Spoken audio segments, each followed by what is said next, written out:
What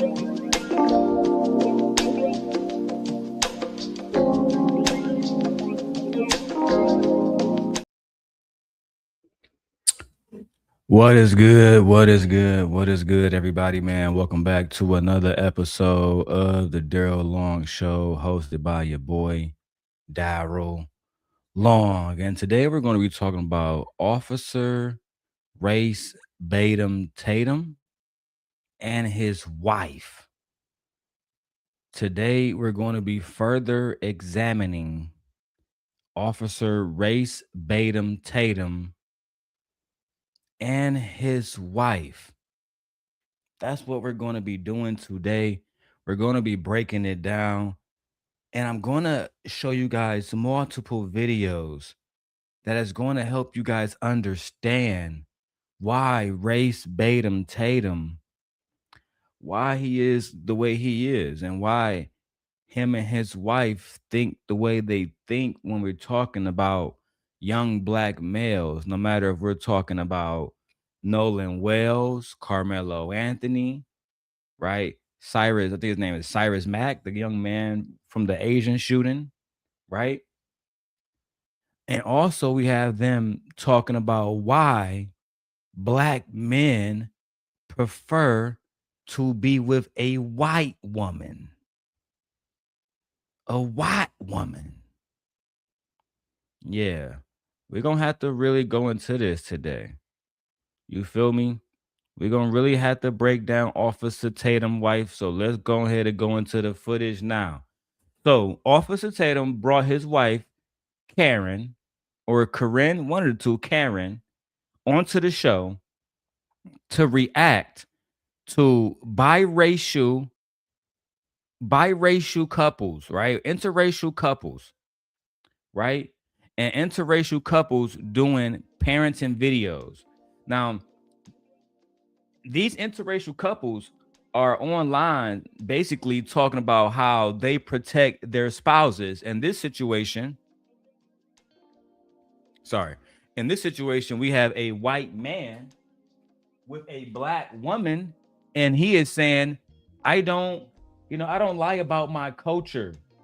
We don't do that. I don't allow white men to call my black woman anything else but a queen, because the black woman is God. You see, this white man understands that the true way to be a good husband is to simp for your wife. It's really just that simple. So Officer Tatum, he don't like that. He don't like that a white man is acknowledging qualities in a black woman that are positive. Tatum don't like that. Right? So him and his wife, they hop on the microphone and they start getting shit popping. Let's go. Lexi and I have, we also don't let our families say anything negative about our spouse's culture. Lexi and I have both stuck up to our families to make sure that we preserve the atmosphere around our children and around our own marriage in general. Yes, stereotypes exist, but we do not overgeneralize in front of our children. Like, subscribe to the channel, hit the bell to get notifications anytime I go live. Fuck that. We ain't giving you no clout like that. So again, you have a white man. Shout out to you, Vixen. We have a white man saying that he loved his black woman. He said we have a white man saying the black woman is God. Okay?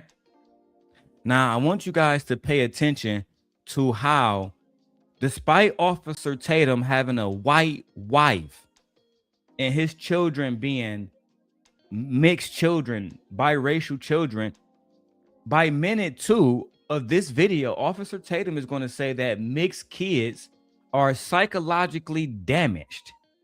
By minute 20, right, about 20 minutes into the video, Officer Tatum's white wife is comparing getting pulled over for speeding to talking to black parents about their kids in police encounters, right? She thinks it's the same thing. So I'm going to go through this one claim at a time. What's actually true, what's just grifting and opinions dressed up to make money, And we're going to lay out this racist playbook that these coons have now to make money. Also, we got to talk about how this mentality correlates back to the Nolan Wells family and why Officer Tatum and his wife recently have been attacking Christine Wells. Is that her last name? Christine Wells? Nolan Wells' mother. We're going to break down all of that right now, man. Let's get directly into the video, man. Welcome to the Darrel Long Show, bringing you the best in commentary, vlogs, video essays, and reactions. Let's get into this.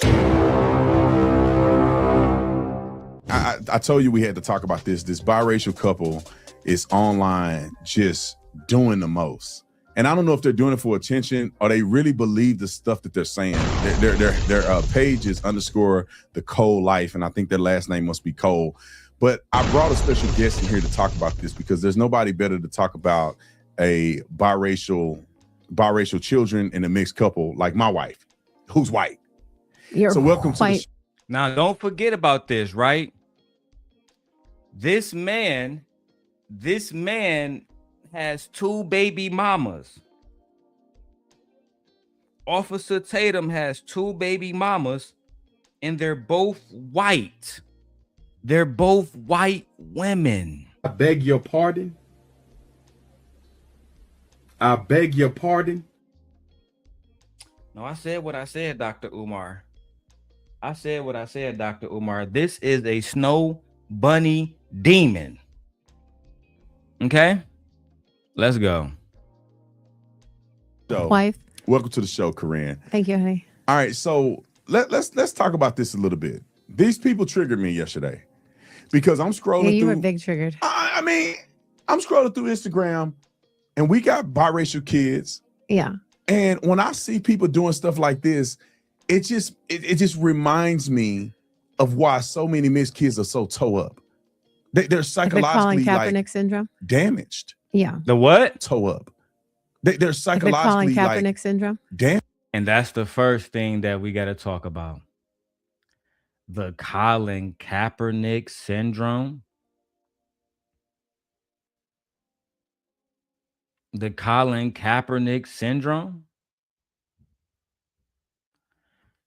I want you guys to pay attention to who this white woman specifically is choosing to use as an example of a bad mixed race person, right? So if you think like Colin Kaepernick, you got the Colin Kaepernick syndrome now. And this is a black man allowing a white woman to say this while Colin Kaepernick was fighting for black people and losing his job. God damn it! You can't make this shit up. Look, make sure y'all get those donations in today, man. Anything gets supported. I don't even do a donation goal no more. I would like 150 per show, but it don't matter, man. Anything to support the show, Sharon Bracey. For clout. That is the solution to this. The solution, Ed, is for you to send a goddamn 99-cent super sticker. So this way I don't have to go to Brokeback Mountain. That shit crazy. All right, let's keep going. Damaged. Yeah. Because they feel like they don't have an identity because their parents are doing this. Yeah. All right, pull up the clip. We're going to watch it together. No, they feel like they don't have an identity because of people like you who lied to these children. People like you who don't tell these children the truth. And the truth is they come from a race that colonized another race. They come from a race that was okay with people like what's bro name who had the 14-year-old girl, Thomas Jefferson, right? They idolize people like Thomas Jefferson. His face is on what, $20 bills, and we know for a fact that he was in his 40s having sex and making babies with a 14-year-old young lady. Is that something that you support, Officer Tatum? Is that something that you support, Officer Tatum's white wife? Okay. We're going to break this down. Yes, this is very wild coming from her. Correct. What's wrong with having a white mate, though? Nothing. But when you weaponize your white mate against nothing but black people, that's the problem. If you don't understand what we're talking about. And anybody want to come up and challenge me, I'm open to links. This is for challenges only. All right. I don't want no hanging out. If you want to come up and challenge, then you're welcome to come up. Let's go. More intentional things we do with our mixed family. We don't make jokes about our culture or ethnicity in front of our kids. They're too young to understand. We'll take that personally. Number 2, we also don't let our families say anything negative about our spouse's culture. Lexi and I have both stuck up to our families to make sure that we preserve the atmosphere around our children and around our own marriage in general. Yes, stereotypes exist, but we do not overgeneralize in front of our children. We have our experience, but we want them to create their own experience. And last, we tell the truth about our history to our kids, even the hard parts that don't look good on us. Fit check. Notice how we said on white people. So you notice that? Yeah. Think about this. Where the history is bad on whitey. Yeah. The fuck you talking? Dr. Umar Johnson. I beg your pardon. I beg your pardon. Is that not what he's supposed to do? Officer Tatum's wife? Is that not what he's supposed to do? He's doing the right thing by saying, you know what? I'm going to tell my black biracial children about the history of white oppression and how we conquered and enslaved and sexually assaulted women and children. How we turned 13 colonies into the 50 states. How we had a civil war because people who look like us then want people who look like your mama to be free. But see, Officer Tatum don't want to talk about that. Let's keep going, man. I got a timestamp. Let's go.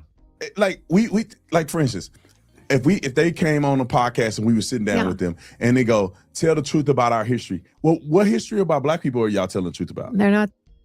What the fuck are you talking about? When we talk about white people enslaving, we're simultaneously talking about black history as well.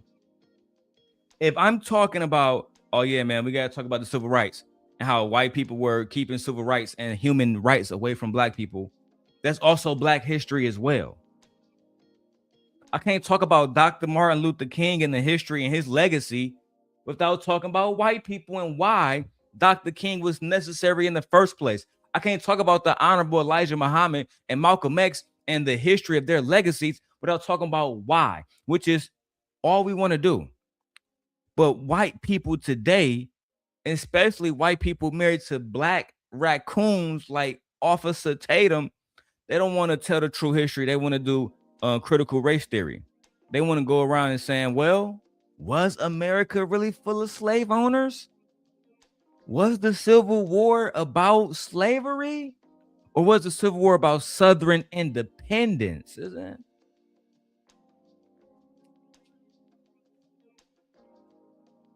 At the end of the day, we will tell the truth about the white man.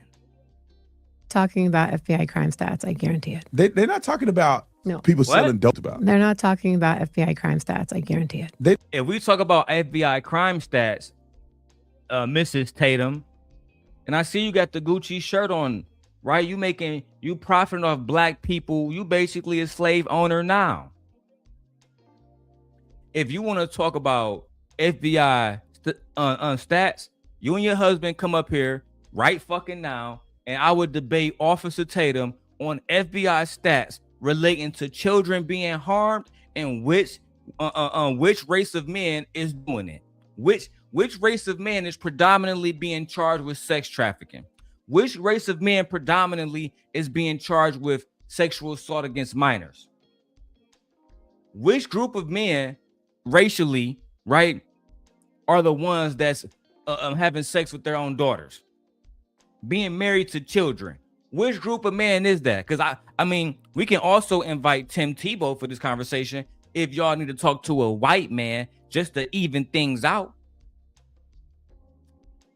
Matter of fact, let me help you. right? Because you want to talk about what? Gang violence?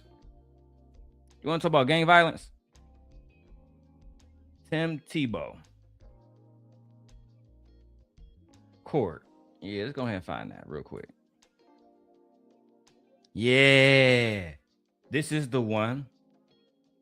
This is the one right here.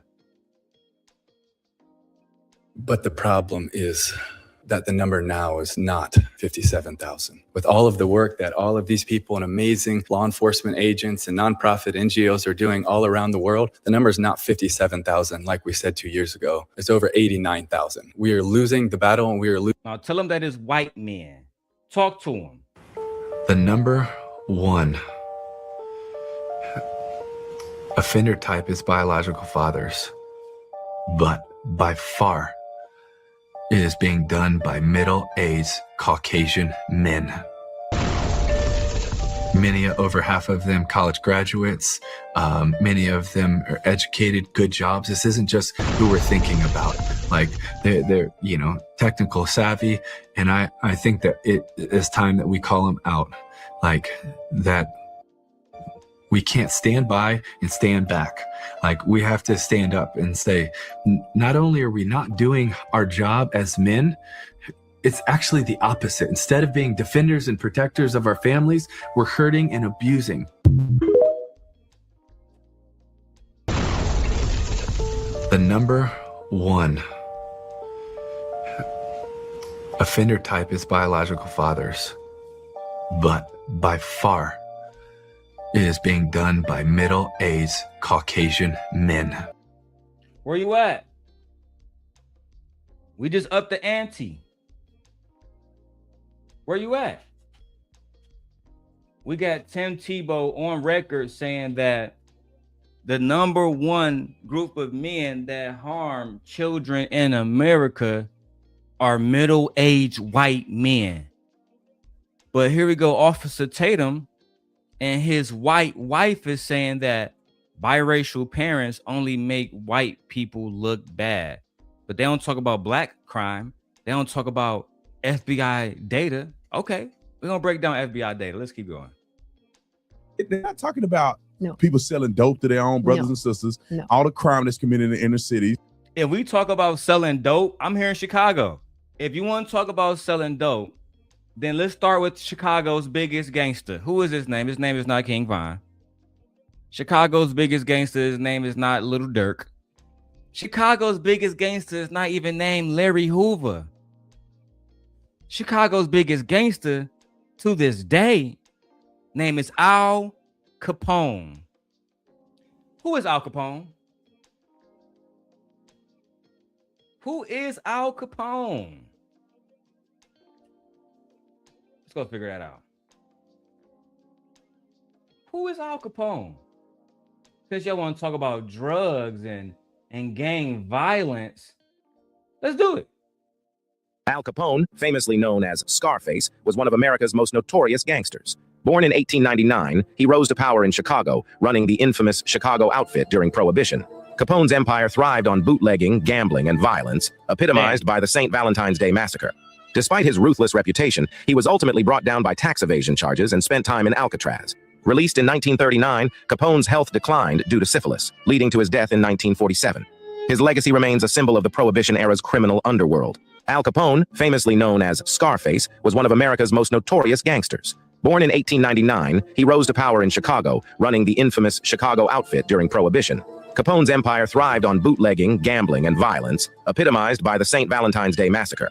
Despite his ruthless reputation, he was ultimately brought down by tax evasion charges and spent time in Alcatraz. Damn. Released in 1939, Capone's health declined due to syphilis, leading to his death in 1947. His legacy remains a symbol of the Prohibition-era's criminal underworld. Al Capone. Interesting. So y'all want to talk about everybody else except the mob. I hate it when Anton do it. I hate it when y'all do it. And people saying, well, the mob don't exist no more. That was in 1947. You was a goofy. You a goofy. If you believe that the mob don't exist no more, you's a goofy. They run every major city, not just Las Vegas, They run Detroit, right? You never heard of Jimmy Hoffa? Y'all never heard of Jimmy Hoffa? The legendary fucking mob member that went missing in Detroit. They couldn't even find that nigga body. They couldn't even find that nigga body. Stop it. If we're gonna talk about drugs, go back to what Frank Lucas said. Frank Lucas directly told y'all he couldn't even get drugs from the mob. He had to go directly to Vietnam. That's how tight-knit them niggas was in New York City, and racist, if we're being honest. If you don't believe me, before you go talk to him, go talk to Bumpy Johnson. Go dig that nigga up. Ask him about his dealings with the Dutchmen. It wasn't even just the Sicilian niggas and the Italian niggas. You got the Dutch mob too. That was Bumpy Johnson's biggest situation. That situation got so fucking out of line that Poli Castellano had to pay the Dutchman's own men to go against him because Bumpy Johnson basically had a strong arm on Harlem. And they wanted Harlem because that was where all the black excellence was. That's where all the black money was. The black actors, the black singers, the ones who had brand new Ford Model T cars. That's what they was. But they don't, y'all forget that history. You can't talk about the history of Chicago without talking about these niggas. But you know what? Let's continue with the racist shit, because I know that's what some of y'all are here for. Some of y'all don't care about genuine conversation. Y'all just care about bullshit. Let's go. No. The murder rate in the inner cities. No. How black people commit way more crime than anybody else. No, they're talking about white people racist. Right. They're not talking about how black people also own slaves. Right. And all. Oh my fucking God. Sometimes I wish I can take somebody like Tatum, throw him back there. Throw him back there and talk this same talk. Throw him back there. Right? As a matter of fact, I want to put Tatum on the Amistad, right? With all the slaves. But he gonna be the lone one to say, hold on, I'm a slave owner. And see what happened to you and your wife for being married to one of y'all. And your children. Matter of fact, take the whole family back then, right? And then I want you to walk down a street after dark with your wife and children, hold hands. You in Texas. I want you to stay in Texas. Go back about 100 years.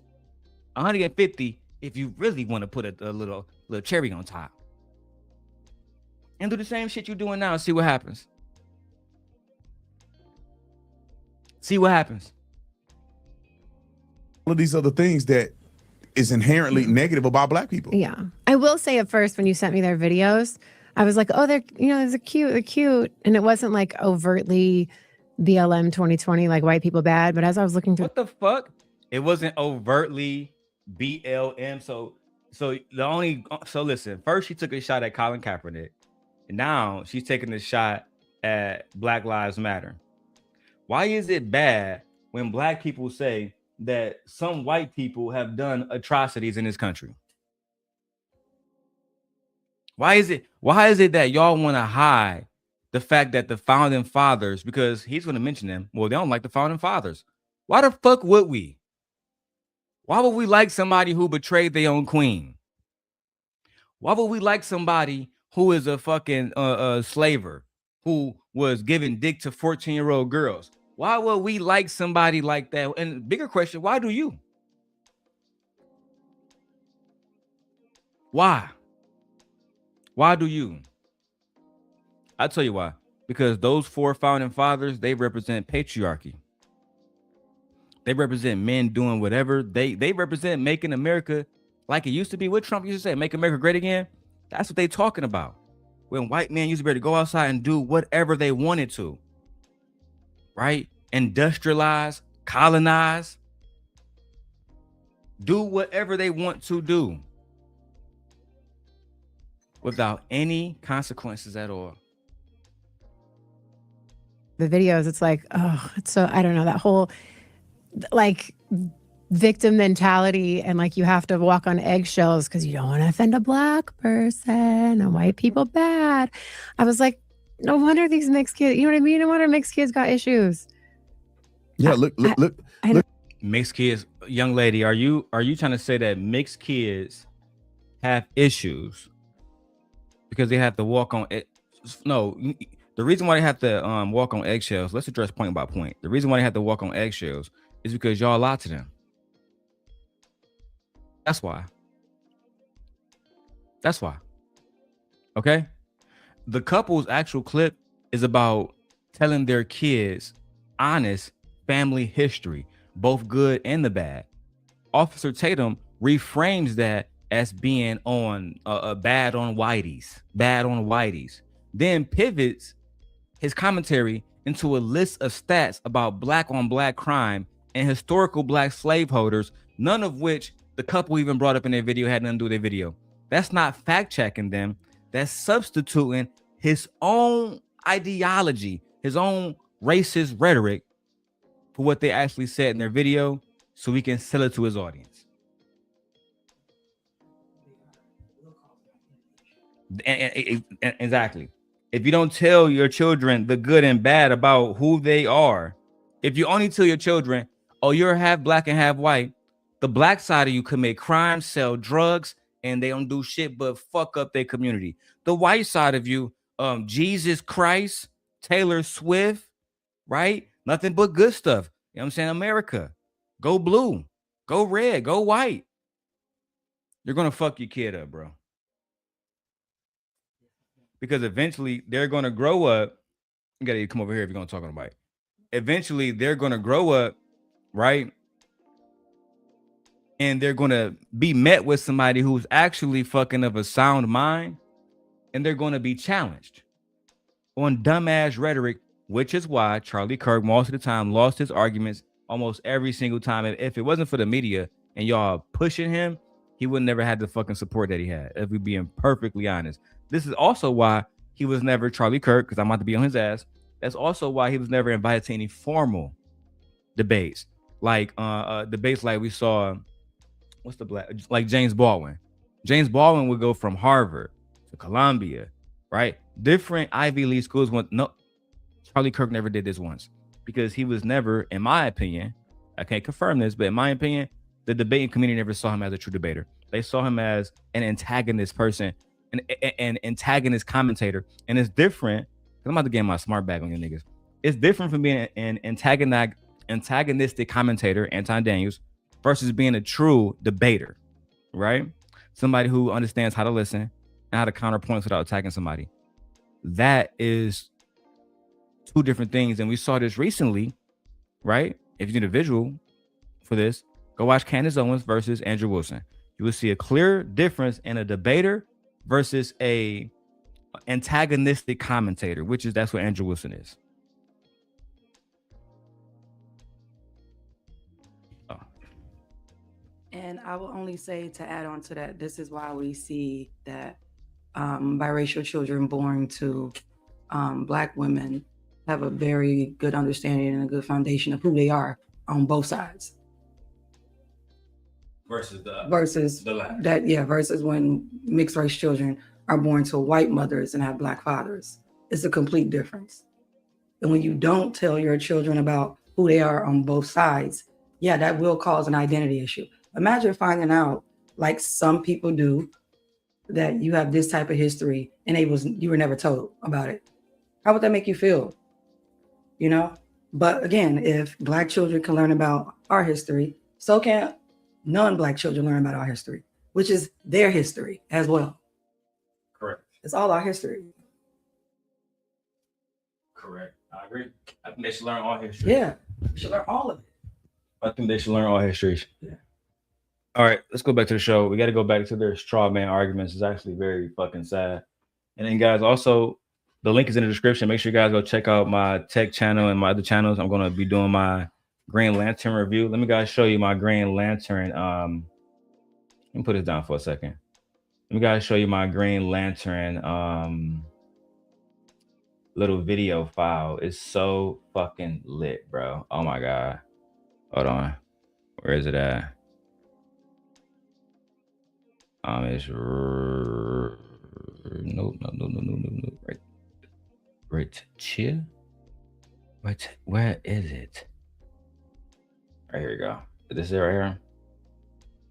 Yeah, boy. All right. Boom. The light is on, and the truth is coming. Watch my new Green Lantern review now on The Darrel Long Show.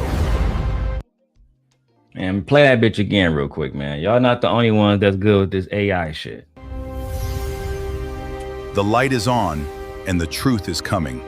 Watch my new Green Lantern review now on The Darrel Long Show.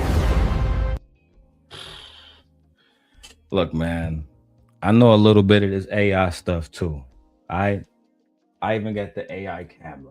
Yeah, it move when I move. But listen, make sure y'all go tap into my Green Lantern review. It's gonna be up soon. Let's get back to this review. Let's go ahead and finish this one up. These mixed kids, you know what I mean? No wonder mixed kids got issues. Yeah, look. I don't know. Look at the other video of their kids. Right. This is another one where he's running with his kids, and he's saying, "This is where." So I ain't gonna lie to you, Tatum. This is where I feel like I got permission to dox you now, right? Because when you post somebody else's kids, for me, that's triggering because of what I've been through online and people using my kids to attack me. And now I feel like you using buddy kids to attack him, which means that that's fair for you. That's in the realm of, of warfare. So I think I'm gonna use your kids to go at you. That's just where we at now. That's where we at now. Fuck it. I had that information by the end of the week. The thing is this, bro. Y'all gotta stop doing this, because once I get on your ass, they're gonna be just like Anton. Darrel's taking it too far. Okay? This man is using a black woman's child on camera, baby in fucking diapers, with his white fucking wife, all because he don't like black people. He don't like the fact that this white man is uplifting his black woman on his channel. That's that nigga wife. Fuck you think he's supposed to do? Goofy ass nigga. We get this from. Here's another video. Roll the clip. We recently talked to a group of mixed adults, and they mentioned one of the reasons they struggle with identity was because one side was more favored than the other. And I don't know if that's true, but here's the thing. I'm very much aware that I'm a white father raising a son and daughter that's a different skin tone than me. And what I do know is that I don't know how their experience would be in this world. So I try to educate myself as much as possible and also challenge my own subconscious biases and stereotypes, because I had them. When it comes to raising my son and understanding the challenges he will face with his skin tone, I am not arrogant enough to believe I can teach him those things alone. We've built a large community filled with strong men that surround him, and I lean on them to help impart wisdom and strategies to navigate this world from their experience that I will never have. And as a father, I have to be humble enough to know I don't have all the answers, and also educate myself so that my son always knows I'm going to be right there beside him every step. Yeah, think about this. First of all, Brandon. What he says. Shut up. First of all, that was a beautiful fucking video. That was a beautiful video of a father, you know what I'm saying, who knows as a white man, he would never understand truly how his sons feel as black Americans, right? So what he does is he goes out and he gets other black men, the uncles, cousins, granddaddies, and he surrounds that boy with a proper counsel. That's what a real man would do. Now that let me know he really loved that kid, because and shout out to Tywin Lannister. Let's say if this kid was going to grow up to be king one day, this white man don't know what it means to be a black man. He don't know what it means to draw in the black community. So what he does is the parts that he is weak at, he go and reinforces his son's claim by bringing in other black men who can help reinforce it. That is wise. But watch how Officer Tatum and his wife break it down. I don't know what my son's experience is going to be. Well, your son's experience is going to be what your experience What you make, is. what you make it, what you instill in him, what you teach him. You teach him what's important. Why is it going to be so much different in you? If your son was white, would you say his experience would be the same as mine? But if my son is not white, his experience is going to have to be something different. Then he goes, good. We surround about good men that can teach him. It was all black people. All black men. All black men. Which is fine if those are the good men that are in his life, totally fine. But it's like, oh, I've got to like, I don't know. We totally disagree with like this kind. You don't even see the white bitch don't even know how to say it. I don't know. I don't know what the fuck to say about that. It was all black men. All black men. All black men. And it's just, I don't know. No, bitch, you do know. And I called your wife a bitch. Step to me. I'm in Chicago. At the end of the day, that man understands the true history of his country, the hostility that his sons may face, and that he never had to face as a white boy. So he's preparing his sons for that by having them be around other black men, say, hey, boy, nigga, you ain't really like us, Kendrick Lamar. So, you know what I'm saying? You're going to have to deal with some shit. Dun, dun, dun, dun. You're going to have to deal with some shit. You not like us. Dun, dun, dun, dun. Niggas want to act like race don't matter. We literally had a song that white people was going, they not like us, at the motherfucking Super Bowl. Whole song about race. Whole song is basically telling Drake, you're a biracial nigga, not a nigga. Know the difference. It's like when the trans people say you're a cis woman, not a woman. Know the difference. So much propaganda these days, nigga. So much propaganda these days. Let me keep going on that, man. And for the record, shout out to women who are born women. That's not me dissing trans, but shout out to women who are born women. Shout out to Angel Reese. Shout out to Dejanay Cunningham. You know what I'm saying? Shout out to the black women. Shout out to Asia Wilson. Damn. When Bo will say stuff like I'm black, and then Bo will say stuff like I'm white, and we're like, yeah, you're black like daddy and you're white like mommy. There's no better or worse. There's no like, oh, we got to teach him how to be black and we got to teach him how to be white. It's like, no, you're Bo. And I don't know, the way I see it is like, you got the best of your daddy and the best of your mommy. Like, you're going to run circles around everybody else. You know what I mean? I don't. Right. A typical white woman. You got the best of your mommy. You got the best of your daddy. You're going to run circles around everybody else because you got that white blood and that black blood. You're going to be smart like your mommy, but you're going to be an athlete like your daddy who played football. He played football. You're going to be able to play football too. You're going to be able to jump real high too. You're going to be able to catch a ball too. But when it's time to go to school, you're going to have that white gene kick in. That's basically what she means. So when she says the father is saying something pretty humble here, I don't have all the answers. I can't fully know what my son's experience will be. That's Officer Tatum's response to insist, you know what I'm saying, that his son's experience is going to be whatever your experience is, whatever you want the experience to be. That's bullshit. Whether a white parent can fully understand what their black child will face, because let's be honest, race is real. Racial tension is real, right? There's an ongoing debate about if there's going to be a racial war or not, which to me, that sounds fucking crazy in 2026. Tatum and his white wife, they're wrong. They're trying to assert their opinion as if it's factual data, and that's what I don't like about these niggas. That's what I don't like about these niggas. Let me get to some comments. I haven't read comments all day. Let's see what we got going on here. My wife says maybe her time will be better spent doing research on TikTok and looking up biracial born to white mothers and how they feel like they want black mothers and will be better off with black mothers. Child. Hey, Fear. That's honesty. That's honestly what she should be focused on, because your biracials are going to have issues. You mean her children with Officer Tatum? Child. Fear says, I finally caught alive. Yes, yes, yes. Vixen says, she think I'm going to like Green Lantern. I watched it twice. I got my video recorded. Okay. I just got to just finish editing, B-roll, upload. Okay. Let's go back to the video. The next segment, because I'm going to just play until about the 10-minute mark. All right. 10 minutes and 56 seconds.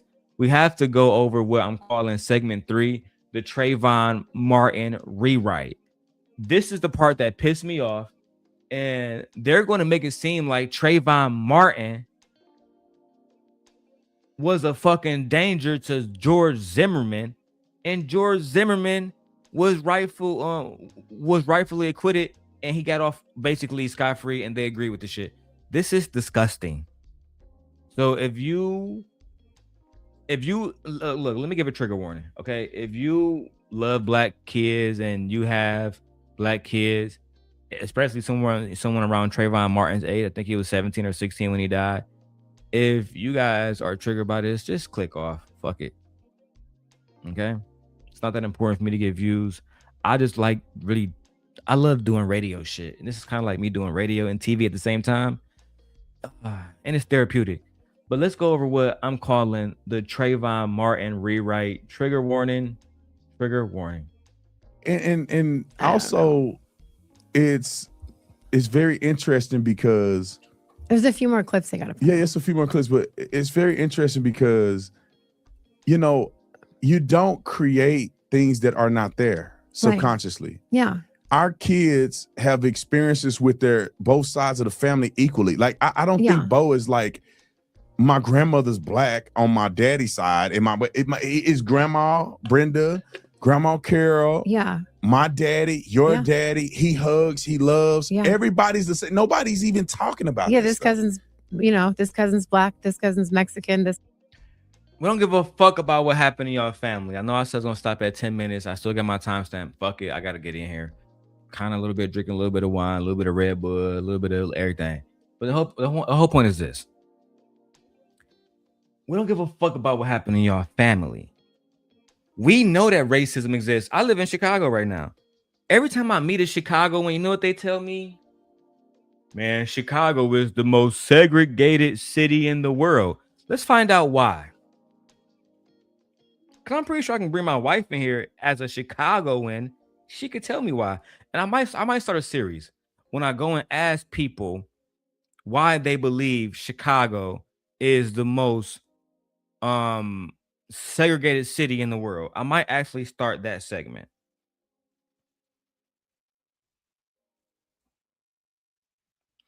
Gemini, can you tell me why people in Chicago say that Chicago is the most segregated city in America?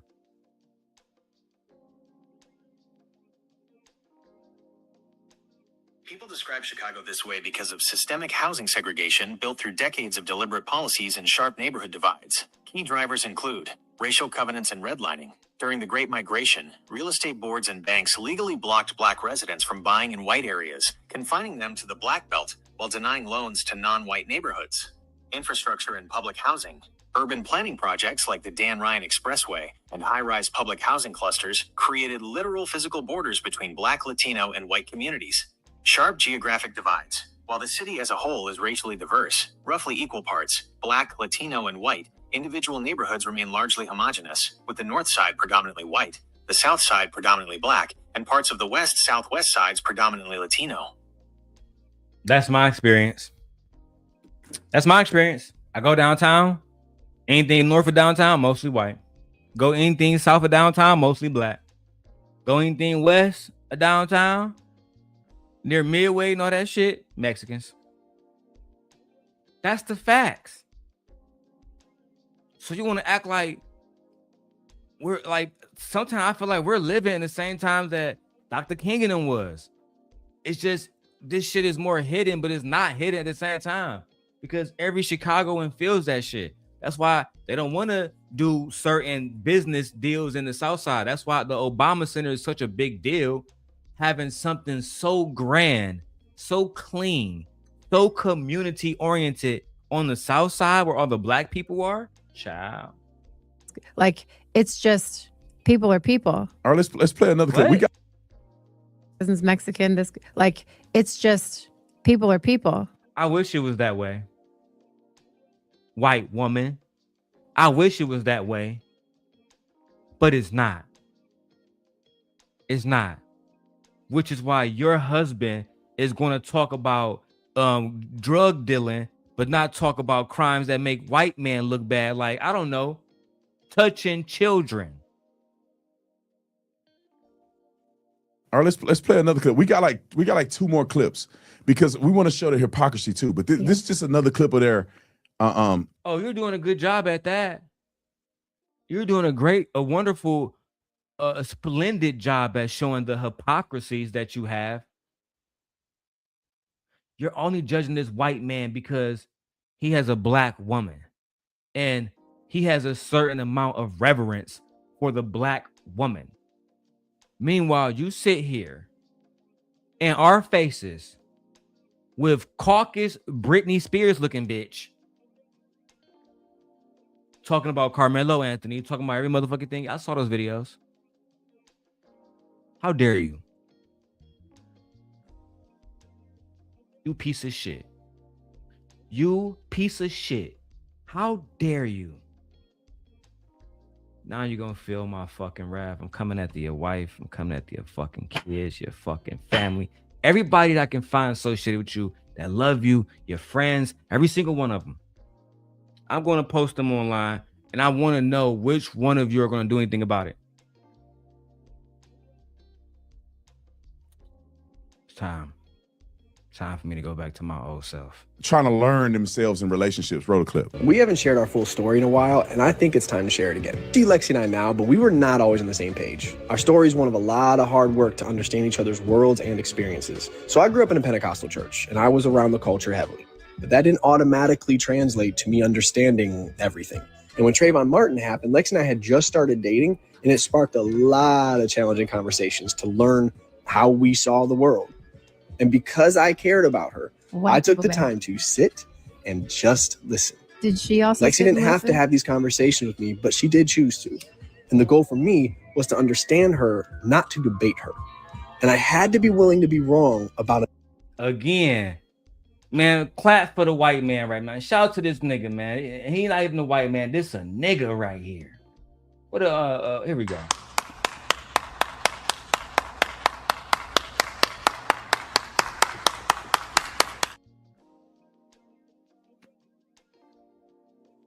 He said that when he first got with his shorty, the Trayvon Martin situation happened, and he didn't be a typical white man and try to talk about how, George Zimmerman, fuck that nigga, right?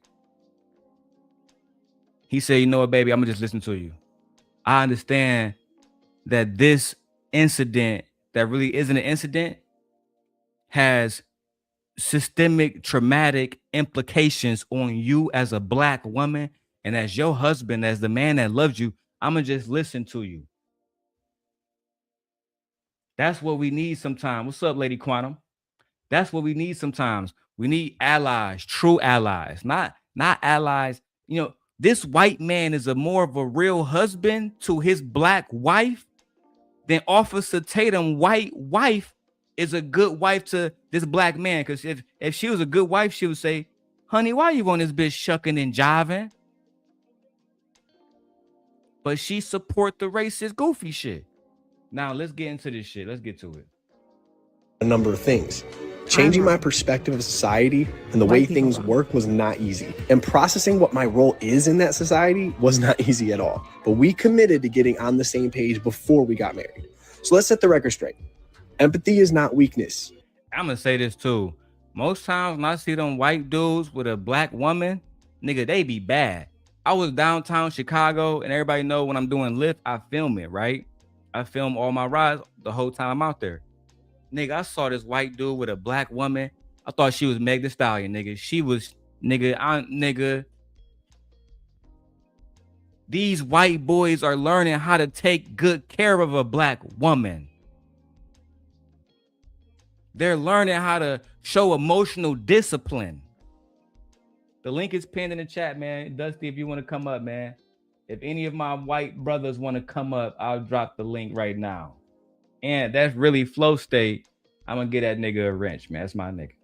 Learning to process pain is not weakness, and covering your spouse is not weakness. And if you see that differently, you might just be ignorant. Facts. You learning to before we got married. So let's set the record straight. Empathy is not weakness. Learning to process pain is not weakness, and covering your spouse is not weakness. And if you see that differently, you might just be ignorant. And that made me think about Charlie Kirk. Remember Charlie Kirk said that goofy ass shit? Empathy is a weakness, man. I don't fuck with empathy. Sometimes, a certain amount of people in our country might have to get knocked the fuck off to maintain national security. You get what I'm saying, buddy? No, dog. You won't hold shit. You feel me? And I'm still got to cover that Tyler Robinson case. Let's go, man. I'm almost at the timestamp. Fuck. Now listen to Officer Tatum and Officer Tatum's wife commentary about Trayvon Martin, a motherfucking child who was walking down the street with an Arizona bottle and a pack of Skittles, minding his business in the state of Florida, going home back to his parents, only to be gunned down by a piece of shit named George Zimmerman, who I understand is a homeless ass piece of shit now. What's up, my brother? Welcome to the man. Just passing through, and then apparently I'm getting distracted from what we're gonna work on now. Let's do this. Yeah, man. I've you know how I get down. I don't really like. I stopped showing people whys and shit, but bro, he brought it on himself, bro. You know what I'm saying? I came in right as I heard you say that, and I told you last time we talked. I said, I don't get why everybody gets so wound up at you, because I hadn't really seen it. You seem reasonable to me, but it sounds like you might be on the warpath again. I actually have a script because I made sure I carefully curated the segments, and I knew that this Trayvon Martin part was coming up. That's why I'm smoking now, so I don't get too triggered. I got teenage kids, and you got teenage kids, bro. Yeah, yeah. So did something new just happen with that's an old case? Yeah, but so basically, like this couple right here, right? This black girl, she got a white husband. They be on like TikTok and shit. They famous for like the white guy. He be saying stuff like, like I'm teaching myself about how to basically be a better husband on some racial shit so he can understand his wife and I guess raise his biracial kids to not hate themselves and not hate the black part of themselves or the white part of themselves. So I guess he was telling his kid and his wife about the Trayvon Martin shit. And in the video, he was saying that he just listened to his wife. He basically allowed her to vent and all that shit about how she felt about the case. Woo, woo, woo.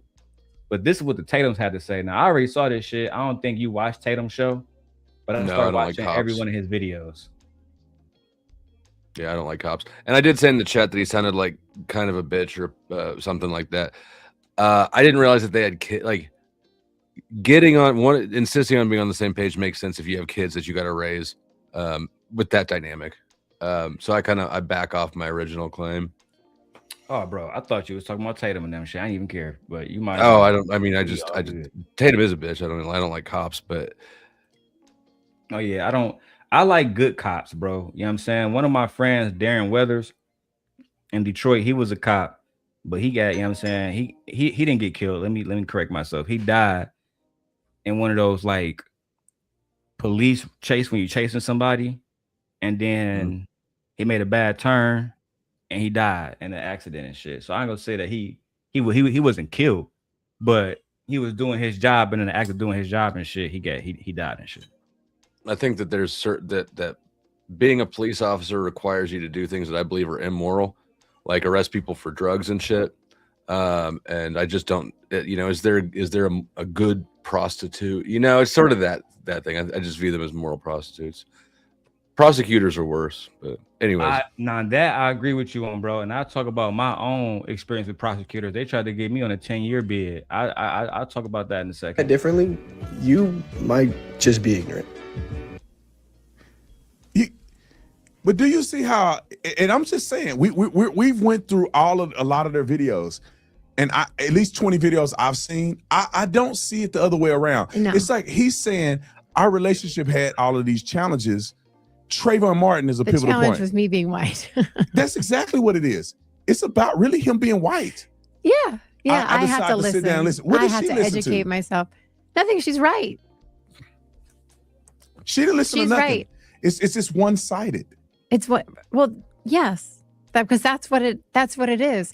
But this is why that whole woke Marxist mentality is like a cancer, and it drives me nuts. You know, even though I've got a mixed child, half black kid, however you want to say it, where it's like, I don't think that the black side is like the victim side, or like the black side is like the bad side that needs like placating to.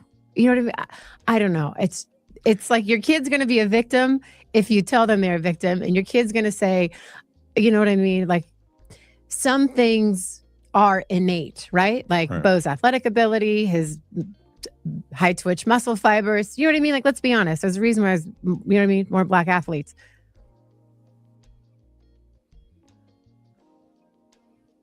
The fuck did you just say?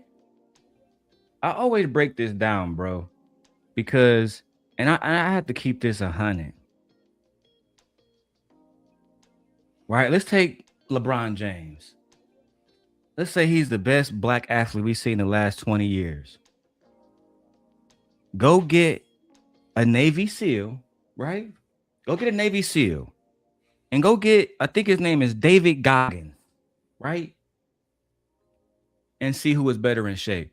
It has always been my opinion that because white men predominantly in the country own most of the businesses, et cetera, and predominantly participated in the military and all of the businesses that outfit the military, they don't have no need to go throw balls.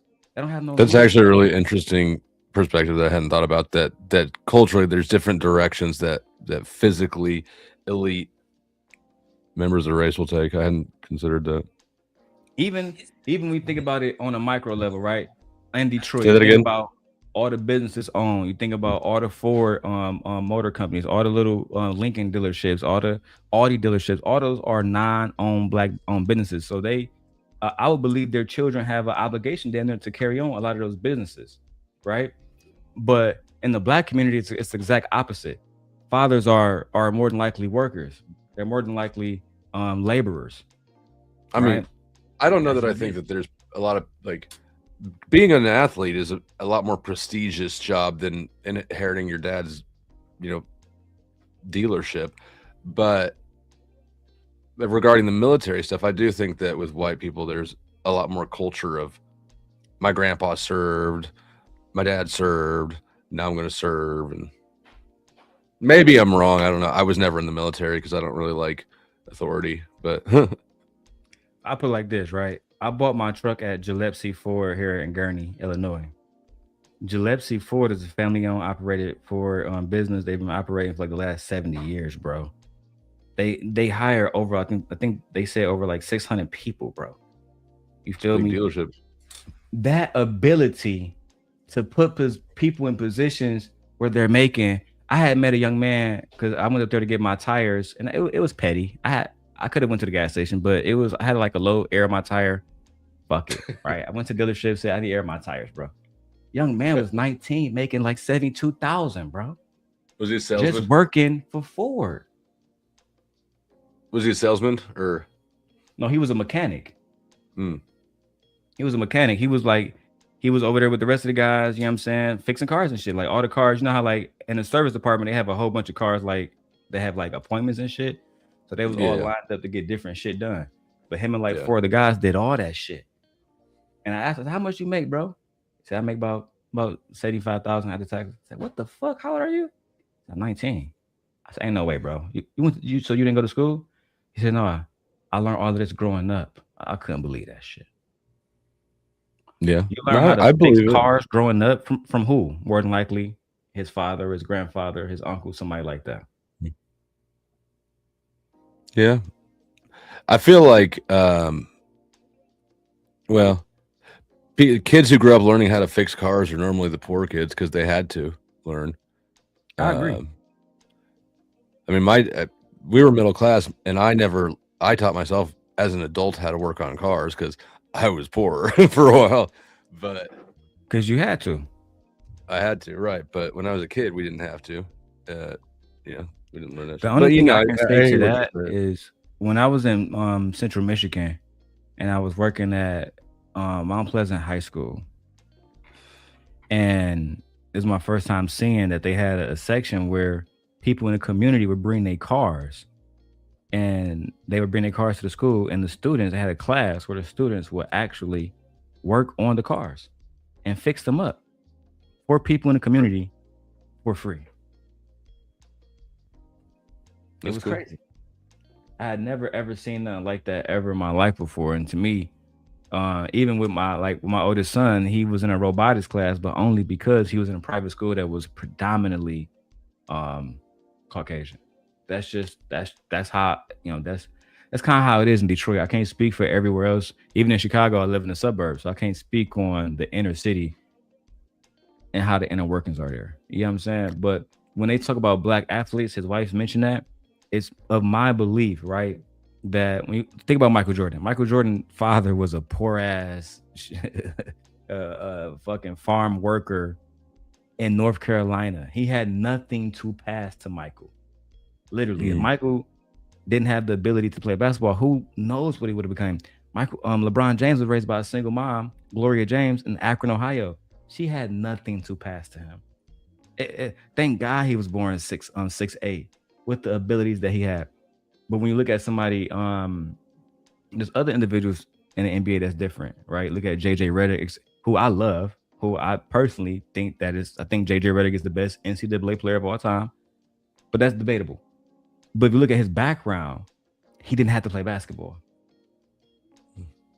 He chose to. I think that's the difference. One of my favorite players right now, Cooper Flagg, he chose to play basketball. They're different from somebody like a young Larry Bird who grew up poor in French Lick, Indiana, who, like a LeBron James, basketball was Larry's only way out because Larry didn't care about education. If you know his history, French Lick wasn't that kind of town. It was bootlick, poor white town, right? So at the end of the day, I believe that social economics transcend race, and I use Larry Bird to highlight that example that poor whites, like my friend Flow State said, they have some of the same issues that black people have, but for the most part, there is racial and economical differences that, in my opinion, forces us to be like, you know what, maybe basketball, boxing, whatever will be better because we have a better opportunity to go into the NBA versus becoming the president. Versus, in my opinion, my white counterparts, they have a better opportunity to become a president versus making it to the NBA. I think that your math is off on that, but I hear what you're saying. I appreciate that, my brother. I'm gonna get to the comments in a second, guys. Bo's gonna be a good athlete. You know what I mean? So it's like, and he's a bright kid. So there's no reason to be like, high score here, high score there, high score here. But let's make sure he knows that he's different. Right. That's the key. And daddy's different. Yeah, that's the key. It's exhausting. I would never, like, both of our kids, it don't matter. No. We don't live in a world where your color matters. Like, I don't even think about the fact that me and you different colors. I know, me neither. I would have to I would have to think about like, oh, we're two different. It don't matter because you're Korean to me. Yeah, I agree. You're just who you are. I agree. And then let me tell you this: the crazy thing about the biracial or mixed couples or whatever is that when we got together, it was Brandon and Korean. Yeah. There was no. We had our cultures are so different. No, we really have the same culture. And it was like, oh, when Trayvon Martin happened, we had a lot of stuff to figure out. It's like when we got together and we got married in 2020 and George Floyd happened, we were like, same page. Yeah, he was wrong. He was crackhead. That's what I'm saying. None of it. I feel like things aren't really black and white. Okay, so they're lying. And I want to make sure I have this video prepared because I got about 20 minutes left in the stream. Let me show you guys a little bit of something real quick. I'm pretty sure I got the whole audio right here.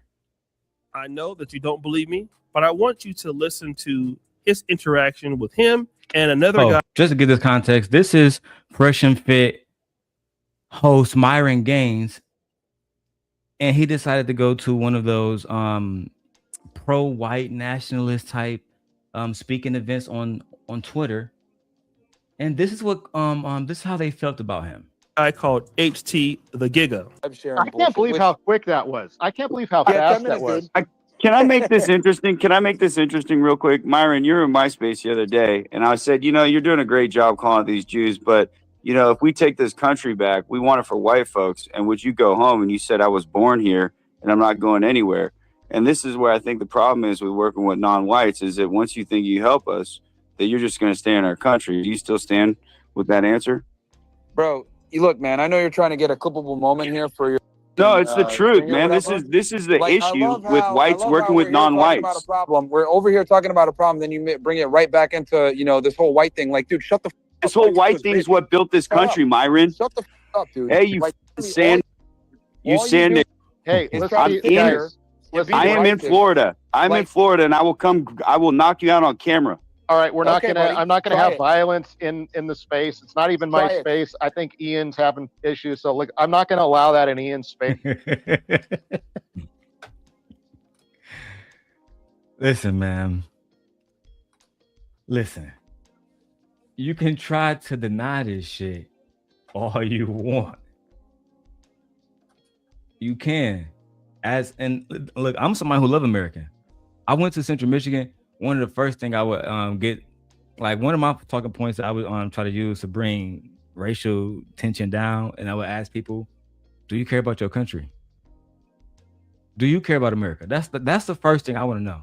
If you truly is a patriot, because if that matters to you, then you would care about the quality of American education. You'll care about the quality of American streets. You wouldn't want Americans on the street fucking homeless because that leads to crime in American cities. You wouldn't want that.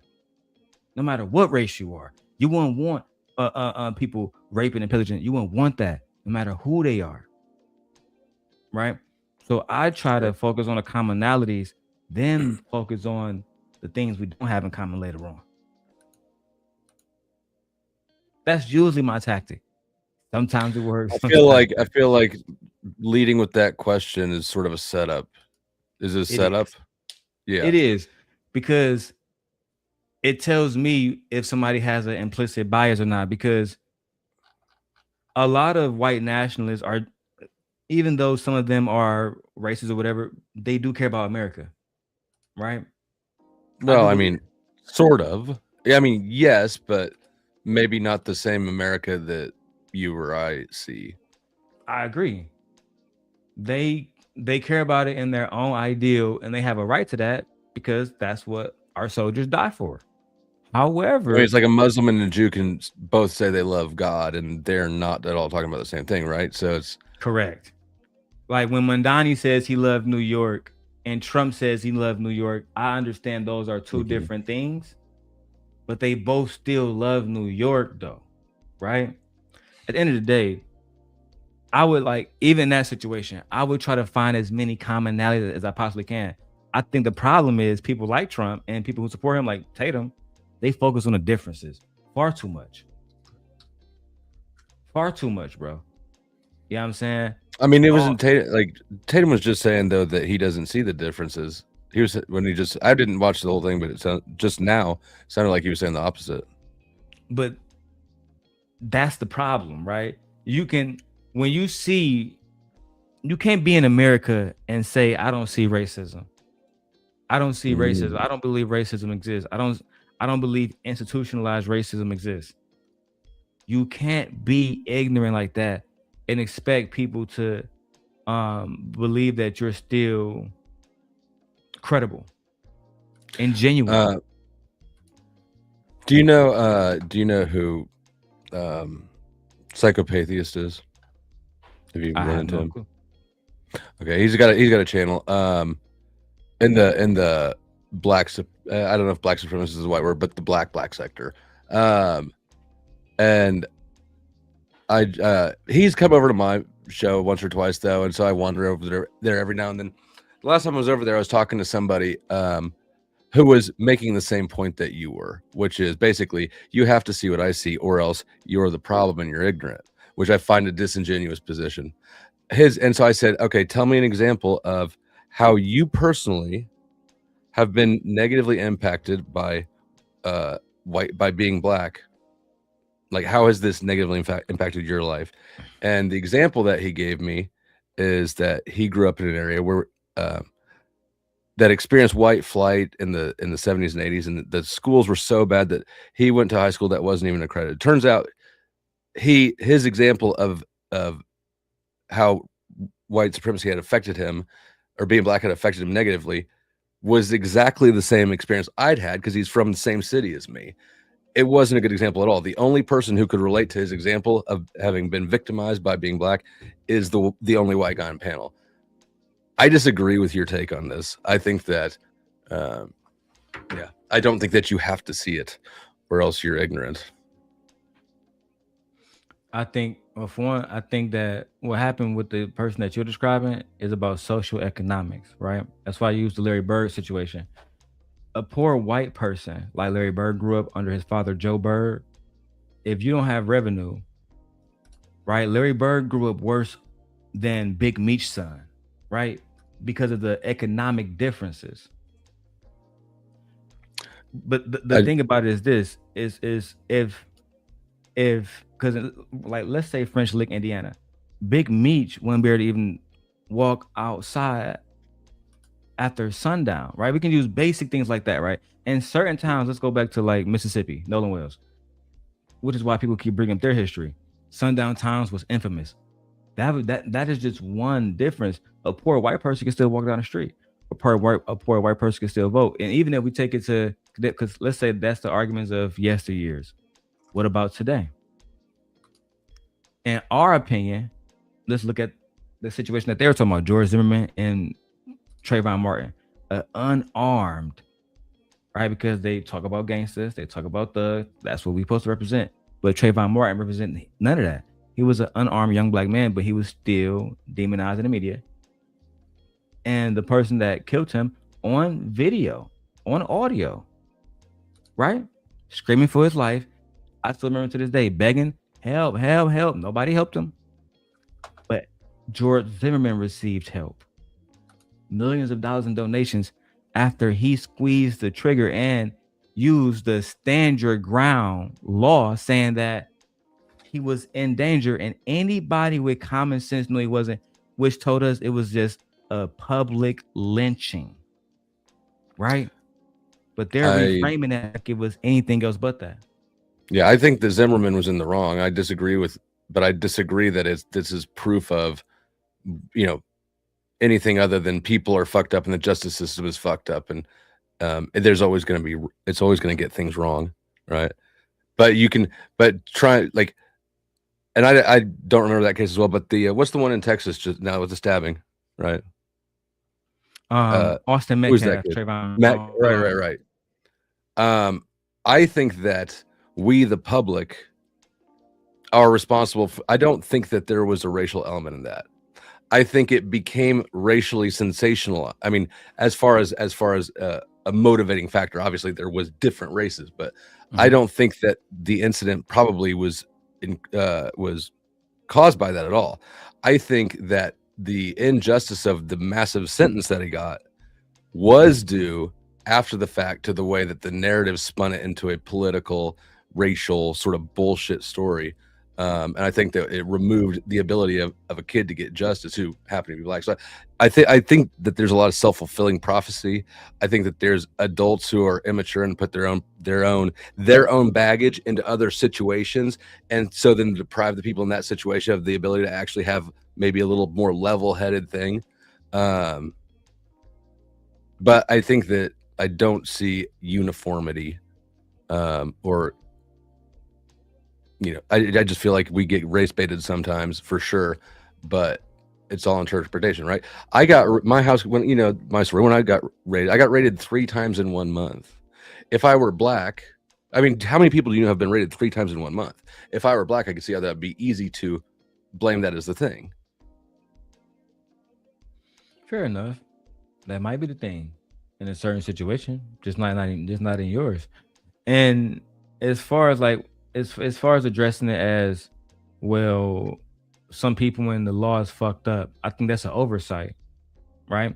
When we peel back the layers of what makes them fucked up, why they're fucked up, I think that's when psychologically we start to understand that they have implicit biases. That's where it always come down to me.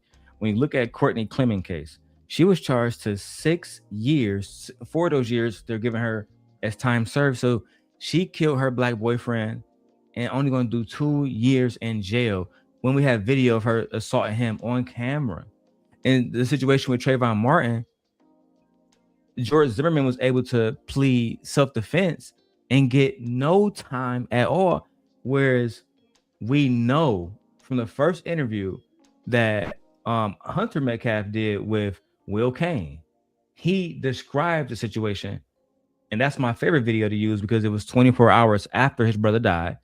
And he says that he was the one that approached Carmelo Anthony and Austin stepped in to defend him, which to me would give motive that was them double teaming him already, right? But he wasn't allowed to go under the self-defense, and he was charged the way he was charged. But at the end of the day, I think that most of us believe that that's due to implicit bias. That implicit bias is rooted in racism. But here's the thing. I think, and because actually when I was in high school, we had basically the exact same situation happen in the parking lot. One student stabbed another student and killed him. And it was a black student who killed, he was Italian, pretty Italian, so mostly white. The black student in this case got like 7 years or something, right? It had a different outcome. The outcomes are not uniform, even though the experiences are. And you can't demonstrate with any sort of confidence that is the cause of the thing. You're bringing your own biases or grudges to the situation, right? When I see an ICE situation or there's a police involved shooting, I automatically default against the cop. I assume that the cop is making up some fuck shit to shoot the person. So I hear what you're saying, and I recognize that you've experienced shit different than I have, and I'm bringing my bias to the situation too. But I think that there's a real clear line between what we do know about a situation and what we don't know about a situation, what we're sort of inferring loose with weak evidence. And I think that racial motivation is one that's very politically flammable, but is almost always impossible to actually demonstrate with any real confidence. It's just sort of a claimed and blamed and then spun into the chaos. I don't think so.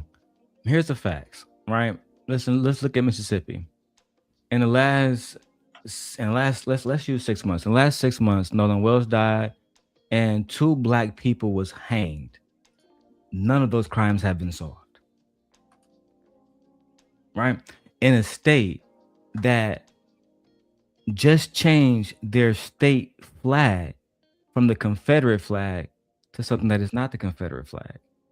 An unsolved case does not mean that it's racist. sometimes they don't know who did it. Doesn't point at the racism, but the manner of death, which is hanging, right? The way that the case is handled by the officers, for example, with the situation with Nolan Wells' body. In that case, they never, to this day, we don't know what happened with his stomach. We don't know what happened with his lungs. We don't know if he was drunk. We don't know if he had drugs. But Officer Tatum and other accredited journalists are saying that he was drunk based on the word of Nolan Wells. I'm sorry, of Warren Hudson. So to me, that will only happen, right? And I said this the other day because I watch a lot of Officer Tatum content now. He hasn't done no videos about Courtney Clement and her killing the black man. He hasn't done no videos about the number one trial in the country right now. Isn't even this shit they're talking about. It's that white girl, Lindsay something. I can't think of her last name right now. But she killed her children, right? They haven't done one video about that at all. Not about, because we know the manner of death in that situation. The kids died brutally, right? That's why she's being charged with the murders. And her only escape is, I was going through postpartum and I was crazy. And again, like George Zimmerman, she has raised almost $1 million in her defense after she killed her own children. So there's no videos about that on these individuals' channels. When you look at these individuals, because it's not all individuals like yourself, but when you look at these individuals who have extreme implicit biases against black individuals, Smith is another one. He hasn't covered either one of those cases. The Lindsay young lady or the young lady who fucking stabbed her boyfriend, Courtney Clement. Because in my opinion, based on what they have put out, there is no white women crimes, period. But if Jasmine Crockett comes white women out do generally not get charged. If Jasmine Crockett comes out tomorrow and says that she like Meg Thee Stallion new song, that is going to be somehow, some way drawn into a political segment that's going to last about 20 minutes. But not, so to me, it's not that we're using our implicit bias or we can't build a concrete argument. We're actually using the data from which they are putting out, which is mostly racial driven data. You're not using the data that you're putting out, which is you're engaging with this content as he's making it. He might be doing the best thing mathematically because it is getting your attention. You're watching all of his shit now because he's not doing any white content or any white girl stuff, right? So this thing goes both ways. And I operate according to a principle my mom told me this when I was little. I think it's wise. Assume good intentions until you know otherwise. You know, if somebody's got some shit for you, they'll let you know eventually. And so I just try to apply that and go like, I operate according to what I know. And generally race component, you know, personal biases like that, unless somebody says the thing to you, like you just, you know, you can't know. I don't think that pointing at a situation and saying that that's racist, I don't actually think it adds clarity. I think it adds confusion to the case. I want to play something for you. Yeah, go ahead. Make sure I can find it. I don't know how much time you have left. Let me see if I can find it.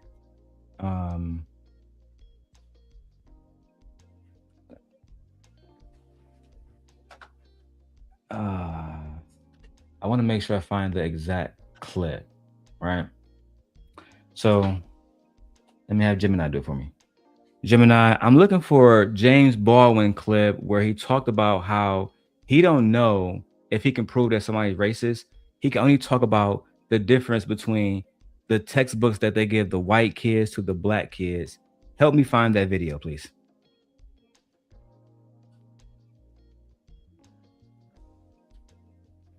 In what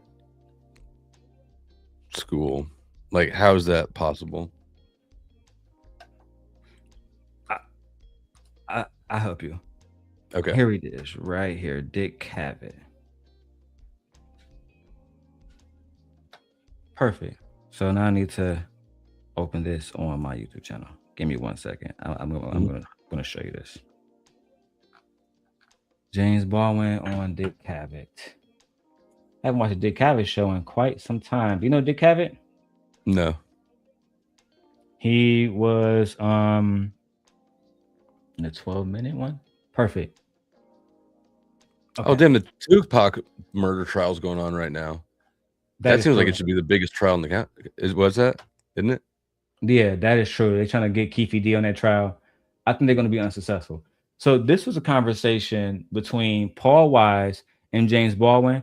James Baldwin being the legendary writer, and Paul Wise, if you guys don't know who he is, he was a Yale professor. I think he passed away now. But well, they both, I think all three of these guys are dead, to be honest.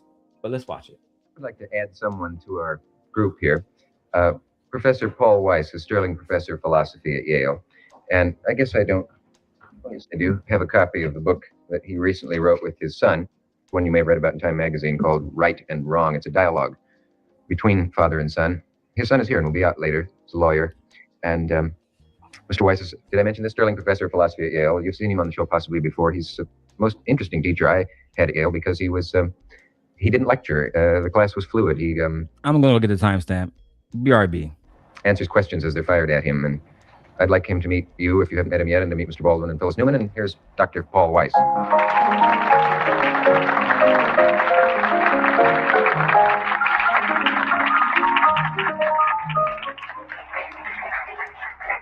Were you able to listen to the show backstage? A good deal of it, but then I was behind the rostrum. Yes. So I heard only some of it. Did you hear anything that you disagreed with? I disagreed with a great deal of it. I am one of Mr. Baldwin's admirers. I've written him 10 letters, and of course, there's a good deal I agree with. But I think he's overlooking one very important matter, I think. Each one of us, I think, is terribly alone. He lives his own individual life. He has all kinds of obstacles in the way of religion or color or size or shape or lack of ability, and the problem is to become a man. For each one of us, I think all this talk about poverty, race, prejudice, it's important, vital, but it's not really at the center. It deals only with the means in the way, or the obstacles in the way of becoming something much more serious and important. That is, to be someone in yourself. To become a man is a difficult job. It takes a lifetime. I don't disagree with that at all. I didn't think you would. But I take that for granted. I really do. That you see, but by taking it for granted, you emphasize always the obstacles in the way, and perhaps you have it in mind. But I think your hearers very often forget that you have another objective in view, the one we both agree upon. Is what I'm talking about. I don't think was asking that question before when he asked you, aren't you being more extreme? Isn't there some other end? Is it all hopeless? In one sense, it is not hopeless. In another sense, it is. It's hopeless in the sense that nobody ever attains the state of being a full man. But it's not hopeless in the sense that every one of us has a problem which he can resolve more or less even in himself. These obstacles are terrible, I agree with you, but they're not insuperable if you know what you're looking for. But what I was discussing was not that problem, really. I was discussing the difficulties, the obstacles, the very real danger of death thrown up by the society when a black man attempts to become a man. Yes, there's another important thing with that, and I suppose you do agree. All this emphasis upon black man and white does emphasize something which is here, but it emphasizes or perhaps exaggerates it, and therefore makes us put people together in groups which they ought not to be in. I have more in common with a black scholar than I have with a white man who's against scholarship. And you have more in common with a white author than you have with someone who's against all literature. So why must we always concentrate on color or religion or this? There are other ways of connecting men. I'm not talking about that. I understand that. You're not. I understand that. But as we sit here now, by the will of the people, a man named Ronald Reagan governs California. And the terms I'm using, you must understand, are not the terms that I myself might choose. I'm not interested in whether a person is white or black or green or yellow. I'm talking about the force of the state, which at this moment is oppressing black people all over this nation. Not all. The force of the state, which is oppressing every black man in this nation. You write freely, don't you not? Is black getting in your way as being a writer, an author? Yes. It is. Tell us how. I'd like to know how things like that in the first place. What year was? Do you know when this was? What, like 60s? I think this was 69. Okay. Just curious. I think that is laughable to say that being black didn't get in his way. I'm gonna press play on this, but because I got a specific point I really want to comment on. But even Michael Jackson, the most talented musician, arguably of all time, was not allowed on MTV simply because he was a black man. This is basic history. Well, he eventually was because he turned into a white woman. No, he was, and it was shown why he was, because after he fired his father, he had a white representative who had a close relationship with the CEO of MTV, and he called him because at that point in time he owned the Beatles and said, "Hey, if you don't put Michael on, we're gonna remove the Beatles. Fuck it. So you got to play ball." And eventually, about 2 months later, they agreed. They made a deal. This is because I grew up in Detroit. I remember, Motown got a whole Motown history about Michael Jackson. So everybody knows this history in Detroit. A lot of people would like to credit Michael with that. Like, well, Michael was the one who got black people on MTV. Wrong. It was his white manager that he fired. Sorry, the white manager that he hired after Joe Jackson was fired from his crew. Every time, like the Jackson 5, you'll never find the Jackson 5 on fucking MTV. Good luck with that. No, now you put me a little bit on the spot. I don't like to discuss myself or my work. All right, let's not talk about you. Let's talk about some other black author or white author. No, let's not do it that way. I'll tell you what I mean. I'll use myself. Let's go to broke. It is the first difficulty then is to, and you will say this is true for everybody, but I am like you, all right? In the first place, I have to deal with the fact that my history is inaccessible to me. That my history in this country begins with the bill of sale. Your individual history? My name is Baldwin.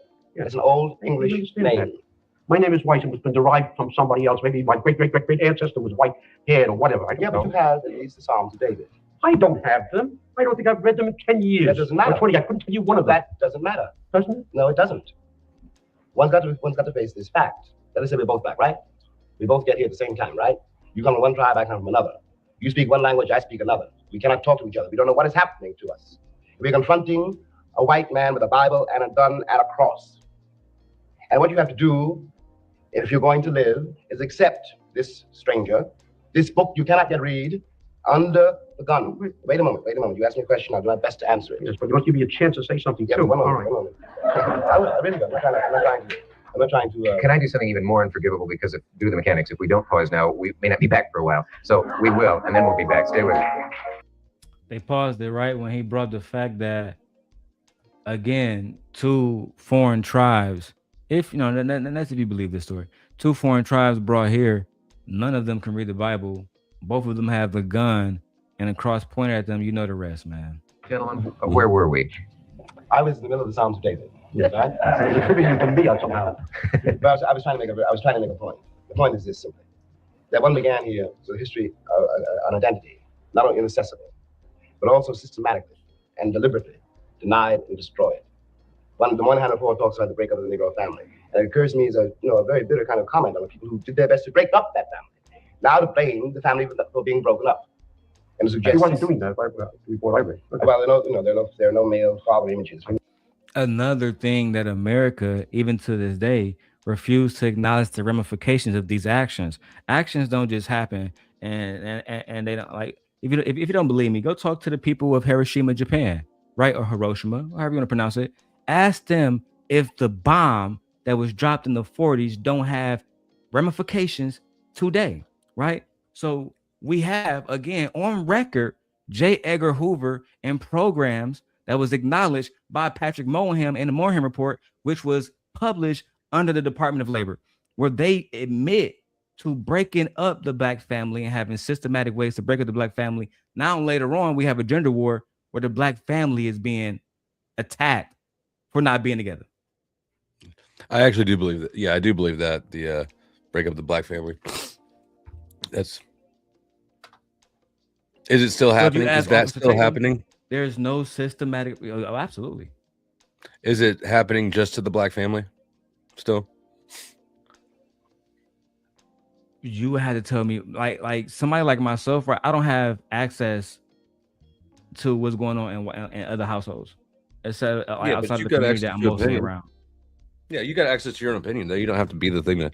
I don't need to be a cat to know that they shit in boxes. Yeah, but for example, right? I remember when I got to Wisconsin, Jay Prince was telling me that everybody in Wisconsin was poor. It was completely fucking false, right? Completely fucking false, right? So, like, and I talk about this all the time. when you look at the average black male between the ages of 65 to 70, they're not living like the average white males. If I go in the South Side of Chicago right now and look at the average black male there between those ages, I go into fucking Burlington, Wisconsin, gonna be complete two different stories. Some of those men never own farms, never own land, never own a meal, don't know how to fucking raise farm and horses and shit. Generations of families have went by not even knowing how to fucking skin fish or even how to swim. Because like, I think that some people in this country vastly underestimate how good they have it versus others. You sidestepped the shit out of my question. I don't think I did. I think I gave an example that answers your question. You gave an example about how different people in different places have different outcomes, but my question is I do agree that the black family, at least a few decades ago, was specifically attacked by the government. And you think it's still happening. I would agree. You have with to that. tell me when that agenda changed, right? Because thank you for acknowledging that it happened, right? So you would have to tell me when that agenda changed. I'll tell you what I think. I don't think it changed. I think it expanded. I think that it's aimed at everybody now. I think it started in the black community and it moved to everybody. Why? Actually, let me back that up. I think it started with Native Americans. I'm not gonna lie. I think Native Americans got it worse than everybody anybody else. I mean, that's arguable. Fair enough. On that, I agree. But the other part, I want you to break that down for me. What's that? Which part? You said that at one point the government was attacking African Americans, but now you believe that has been expanded to everyone else. What do you mean by that? So I think ultimately that the agenda is an economic one. I think that prisons are massive profit in many, many ways. And largely this was an economic exploitative push. I think that black families were where it started. Because the best way to gain support for attacking or oppressing somebody else is to make it the other, right? We go to war in Vietnam, it's more stomachable or palatable than if we go to war with people who speak English. I think that within America, the power was with white people, culture was white. If you want to put people in prison for profit, it's going to be an easier sell for it to be black people. I think since then, it's expanded and everybody's really on the agenda. Does that make sense? They'll send me to prison and put me to work making stamps or stamping plates just as fast as you if I get myself in that situation. Actually, let me back out on. I'm going to walk that back. But you understand largely what I'm saying. I think I understand largely what you're saying, but I don't think it changes like black people's situation, because basically what you're saying is they never changed their position about black Americans, right?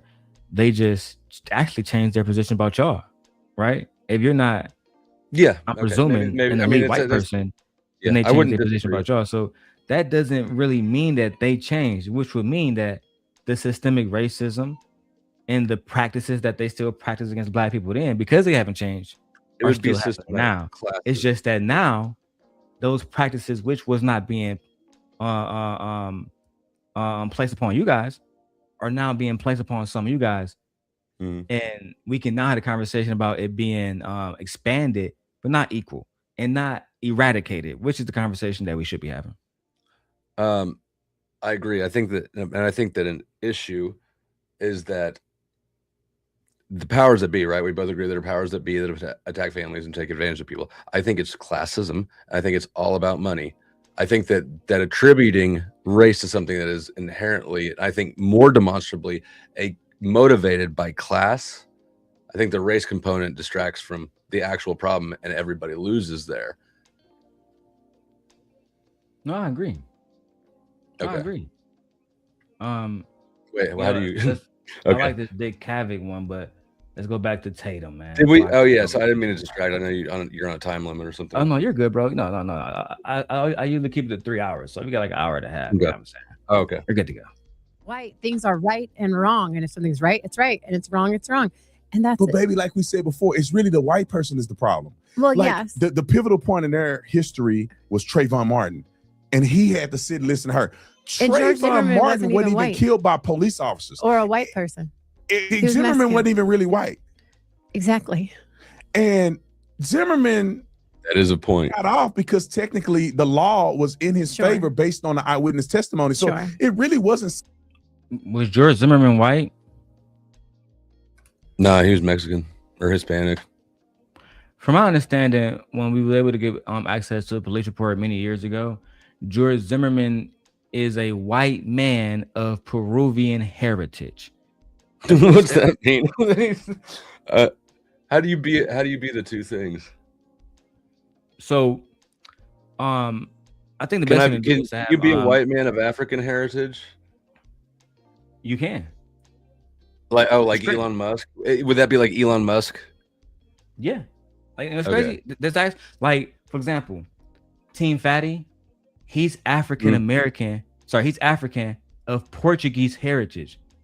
But he's not. If you can ask him this. There's a difference between African Portuguese and white Portuguese. So there's a big fucking difference. Right? But I'm gonna have Gemini explain it. I think it's best. Gemini, I'm seeming to have an issue with George Zimmerman race. Brandon Tatum said that George Zimmerman wasn't a white man. However, when I looked into his public record, it said that George Zimmerman is white and of Peruvian heritage. So was he white or non-white? Can you please explain this to me?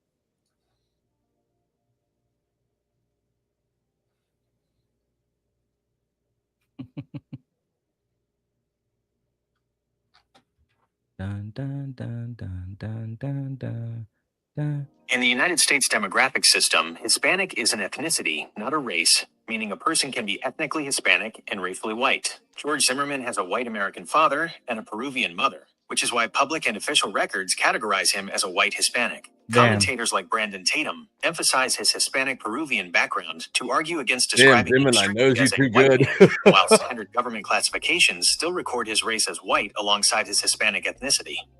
His father is a white American man, but because his mother is a Peruvian woman, we're saying that he's not white.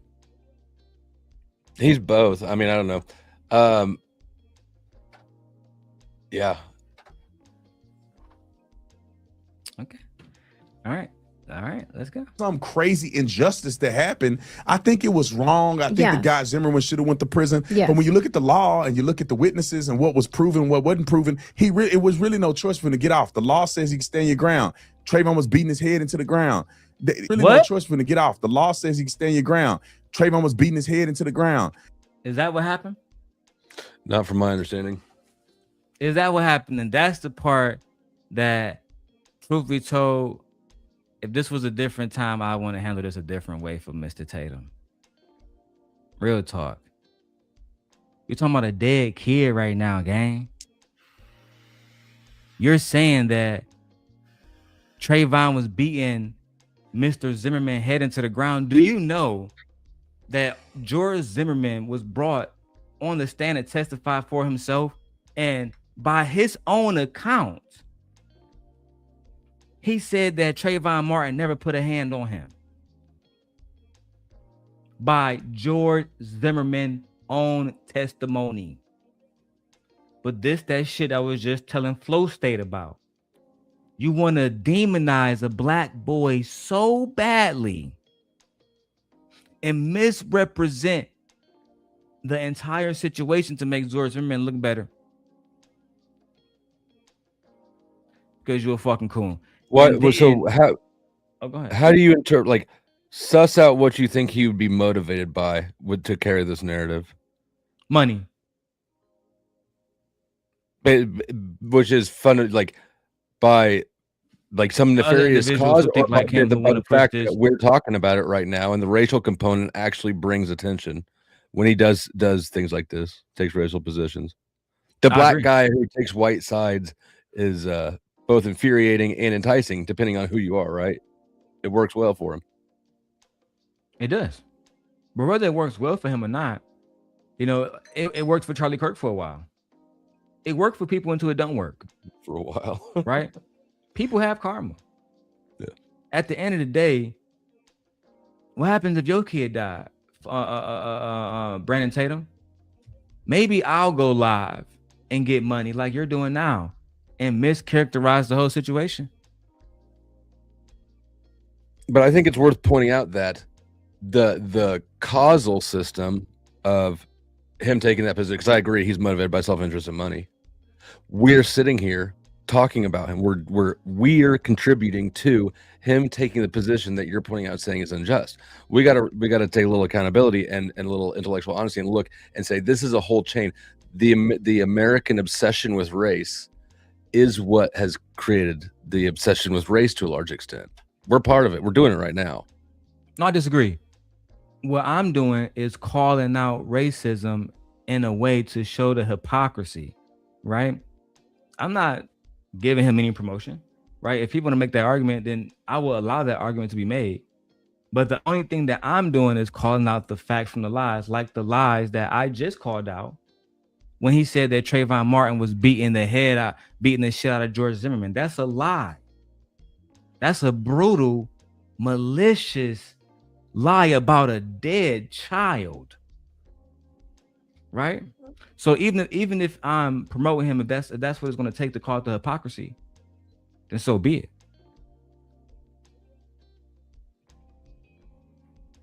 My goal is not to destroy Officer Tatum's channel or to destroy his money. It sounded like My it was, goal is Uh-huh. to be able to talk about situations, right? If I go on Officer Tatum's channel and say, hey, there was also 5 black founding fathers. Yeah, George Washington was really a black guy. And Thomas fucking Jefferson, they was all black guys. The founding black Americans. He's going to correct me immediately, right? He's going to correct me immediately. If I say Charlie Kirk was a white guy, he's going to correct me immediately, right? So when it comes to the stuff that he wants to Charlie correct, Kirk was if white. I say fucking Warren Hudson killed Nolan Wells, he's going to correct me immediately. Mm-hmm. But he doesn't correct himself when he says Trayvon Martin was beating George Zimmerman head to the ground, when we have George Zimmerman testimony saying that that's the exact opposite of what happened. Yeah, he's carrying the narrative there for sure. Yeah, this is dangerous rhetoric, bro. I gotta press play. Yep. You know, whatever the case may be, the law is the law. Yeah. So to act like this is such a pivotal moment where Trayvon is the pivotal point in our relationship. Trayvon is a kid over here that got killed by white. But y'all don't talk about black people getting killed every day. By other that, yes, to me that was what was kind of exhausting about this. And You don't think we talk about black people that get killed by black people? That shows me that y'all have a true disconnection with like the black community, right? Go talk to a nigga like Meech, Big Meech, and ask him why his mother couldn't teach and be a fucking pastor no more. Why the church didn't allow them in the church. Go ask these people these questions. Everybody wasn't cool with this shit. The same way, right, that if I go to the Italian community and ask them here in Chicago, was all the Italians cool with the way that Al Capone was moving? Was all the Italians cool with all the fucking murder and all the fucking shit that was going on? Were they? I promise you they're gonna say no. Again, I'm a very learned individual. You cannot talk about drugs to me or violence to me, especially in a city like Chicago, without bringing up Al Capone and every other fucking member of the what y'all call it, organized crime, because those not gangs. A group of niggas selling drugs, selling pussy, selling alcohol when it was illegal. That's not a gang. They're organized crime of family. When fucking Bumpy Johnson did it to fucking gang members. It's a problem, bro. It's a problem. We talk about that shit different day. Let's keep going. And then, you know, how the first video, they were like, and we don't make jokes about the other's cultures. And we don't let our family make jokes about each other's cultures. And I'm like, me and your black mama, we make jokes about everybody together. Everybody. Yeah, I heard that too. I heard that thing. We make jokes about black people. I've been married to a white woman about... long enough with that I hear the smoke detectors now. I'm like, don't you hear that, Brandon? You don't hear that? You're bragging about making jokes about people of different ethnicities. Yeah, me and my wife, we make fun of black people, Mexicans, fucking Jews, everybody. What does that say about you, really? Are you trying to give us some type of you're an equal accountability partner, motherfucker? So that means that you're not racist when you get online and all your content is specifically about black topics. It's not about the two white women that are leading the nation in coverage right now. Matter of fact, let me show y'all that. Because you're not going to see it on Brandon Tatum show. Let me just at least give y'all the news story. I think her name is Lindsay. Somebody else put it in my chat. Somebody's put it in my chat. I know it's gonna pop up immediately as soon as I put Lindsay Clancy. Damn, it popped up immediately, guys. Why? Because her trial is #1 trial in the country right now. But as usually you don't see angry man talking about it. You don't see these black individuals talking about it, right? You don't see Officer Tatum and his white wife talking about it. Even though when I type in her name, Lindsay Clancy, motherfucker, nigga, it's content for days on her. Let's watch the trial real quick. It's the case that has ignited a national conversation about postpartum mental health. People weighing in on TikTok. So I can't stop obsessing about the amount of medication that she was on. Lindsay Clancy is 100% guilty and should be criminally charged. She was failed by the medical community and she was failed by her husband. The mother of Lindsay Clancy, the Massachusetts woman on trial. Not the father being blamed for his kids being deleted by they crazy ass motherfucking mama. I'll be damned. I say where was the dad? Where was the dad with this? You said who was the father? Where was he in this situation when she killed all the kids? I think he was at work. Okay. Oh, this shitty surprise from Yeah, but I wish that even though he was at work, I check my cameras and I be out, bro. You know what I'm saying? I get like a notification when people go in different rooms. I wish he would have called the police or something, because I mean, I can see saying that he, like, if she's this I don't fucking blame him nut, at all, bro. For the record, you don't. I don't. I think that probably if you've got a chick who's this nuts, you ignored some warning signs. You think so? You think? Because that's what they saying. That's the main argument, bro. I mean, I don't think that he should be held like legally responsible for anything. But I'm just saying, if we're really chopping up, like, how the fuck do you have somebody that crazy and you didn't notice? Well, they saying with postpartum, a lot of like that shit we don't see. A lot of men, we go to work, we come back, we don't give a fuck. That's how they really flaming the husband.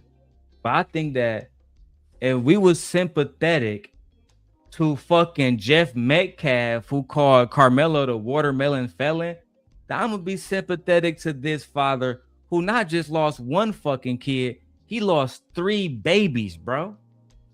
Babies. Yeah, like, I don't give a fuck what race he is, cause if a nigga lose 3 kids that's barely out of diapers, bro, man, he got my sympathies, cuz. Yeah, no, mine too. That shit's fucked, bro. Now I'm with you. Maybe he should have saw Shorty was crazy. We'll talk about that a different day. But I know who not gonna talk about it is Officer Tatum. 3 children took the stand in her daughter's defense. 100% guilty and should be criminally charged. She was failed by the medical community and she was failed by her husband. The mother of Lindsay Clancy, the Massachusetts woman on trial for killing her 3 children, took the stand in her daughter's defense. I remember her saying, I just have to tell you guys something. And then she told us. What did she tell you? She told us that she had thoughts of harming the children. Paula Musgrove testified her daughter grew anxious shortly before she was due to return to work as a labor and delivery nurse. She read this text from Clancy asking for help. Mom, will you please come up and stay with me for a bit? I'm really sick. Something is wrong. It's just really scary, and I don't want to be alone. Clancy has admitted she strangled 5-year-old Cora, 3-year-old Dawson, and 8-month-old Callan. Nigga, you killed a 5-year-old, a 3-year-old, and a baby that was 8 months, and you got motherfuckers vouching for you, cuz you should be burning in hell. I couldn't imagine being a father losing my kids like this, bro. I would be on a fucking warpath. Yeah, no, that's rough. Another reason this may not be getting the coverage is because this is actually depressing as fuck. I mean, yeah, bro, this shit is. This is more depressing. This is more depressing than a vigilante wannabe cop dude killing not a man but a young man. You know, like this is more depressing. I mean, bro, they lucky I'm not the fucking judge. I don't want to hear shit. Either throw her, lock her up, or fucking give her the death sentence. But get her out of my fucking sight. Yeah. I don't want to be around. Yeah, I mean, claiming that the medical industry is to blame is fucking nuts, bro. I don't got. They're to blame for a lot of things. Bro. Don't get me to get it wrong. I don't have any love for that, but I don't know if you've been following the case, bro, because they live. The case is literally right now happening in Chicago. Look, dog. The father, Patrick Clancy, they trying to say that he might need to be locked up because he didn't see the signs, and now they got the mom testifying well, he did know because she told all of us she was crazy. What the fuck? Despite what I said a minute ago, like I do think that. Well, I mean, the mom just read that herself. The mom should have seen and done something too, right? You So maybe the mom should be locked up too. Fuck it. But no, I don't think like I don't believe in locking people up for shit that somebody else did. I don't believe in locking mom or husband up for what this woman did. I don't believe in locking parents up because their kids stole a gun and did something with it. I think that you can't be responsible for what you can't control, and the husband couldn't control her. Like while he's not there. Yeah, DJ Truth. Yeah, bro. They trying to make excuses for her and throw it on the man. And this the one time I think men need to come and rally behind this man, bro. I'm actually worried about that nigga mental health. High key. Bro, I guarantee it's shot. Like, yeah, I don't. It's not enough blunts I can smoke to get my 8-month baby back. And to think about somebody choking my 8-month baby, bro, that just triggered me for him. I don't even want to watch the rest of this shit. I'm gonna show y'all anyway. In January 2020. I agree also with Mellow and Nala down there. If you can tell somebody you're fucked up, then you're in enough control that she could have helped her fucking self. She reached out to somebody. She was able to recognize it, articulate it. And at that point, if that person doesn't respond the way, but you recognize this about yourself, you need to go drive yourself off a bridge or something. Like just whatever she was doing, these kids didn't deserve none of that shit she did. If I would have preferred, real talk, flow state, if she had just woke up and just drove and never fucking came back. Yeah, that's right. What I'm saying. Call the police and say, I'm not stable, gang, and get the fuck on. Let me keep going, bro. 3, but has asserted an insanity defense, arguing a combination of psychiatric drugs prescribed after the birth of her 3rd child made her postpartum psychosis worse. She said that she couldn't remember anything. The medication was pretty much just destroying her mind, and it wasn't her. She said, this isn't me. I just want to feel better and enjoy my kids again. One of Clancy's former co-workers recalled telling her about Andrea Yates, the Texas mother who drowned her 5 children in 2001. She cried and she said, how could a mother hurt her children? Prosecutors allege Clancy was unhappy with her life and planned to kill her children and herself. She's paralyzed now from the waist down after jumping from a window. Prosecutors rested their case after this bitch testimony from more than 70 witnesses that sometimes left Clancy in tears. Bruising or abrasions. And what about injuries? All right, counsel,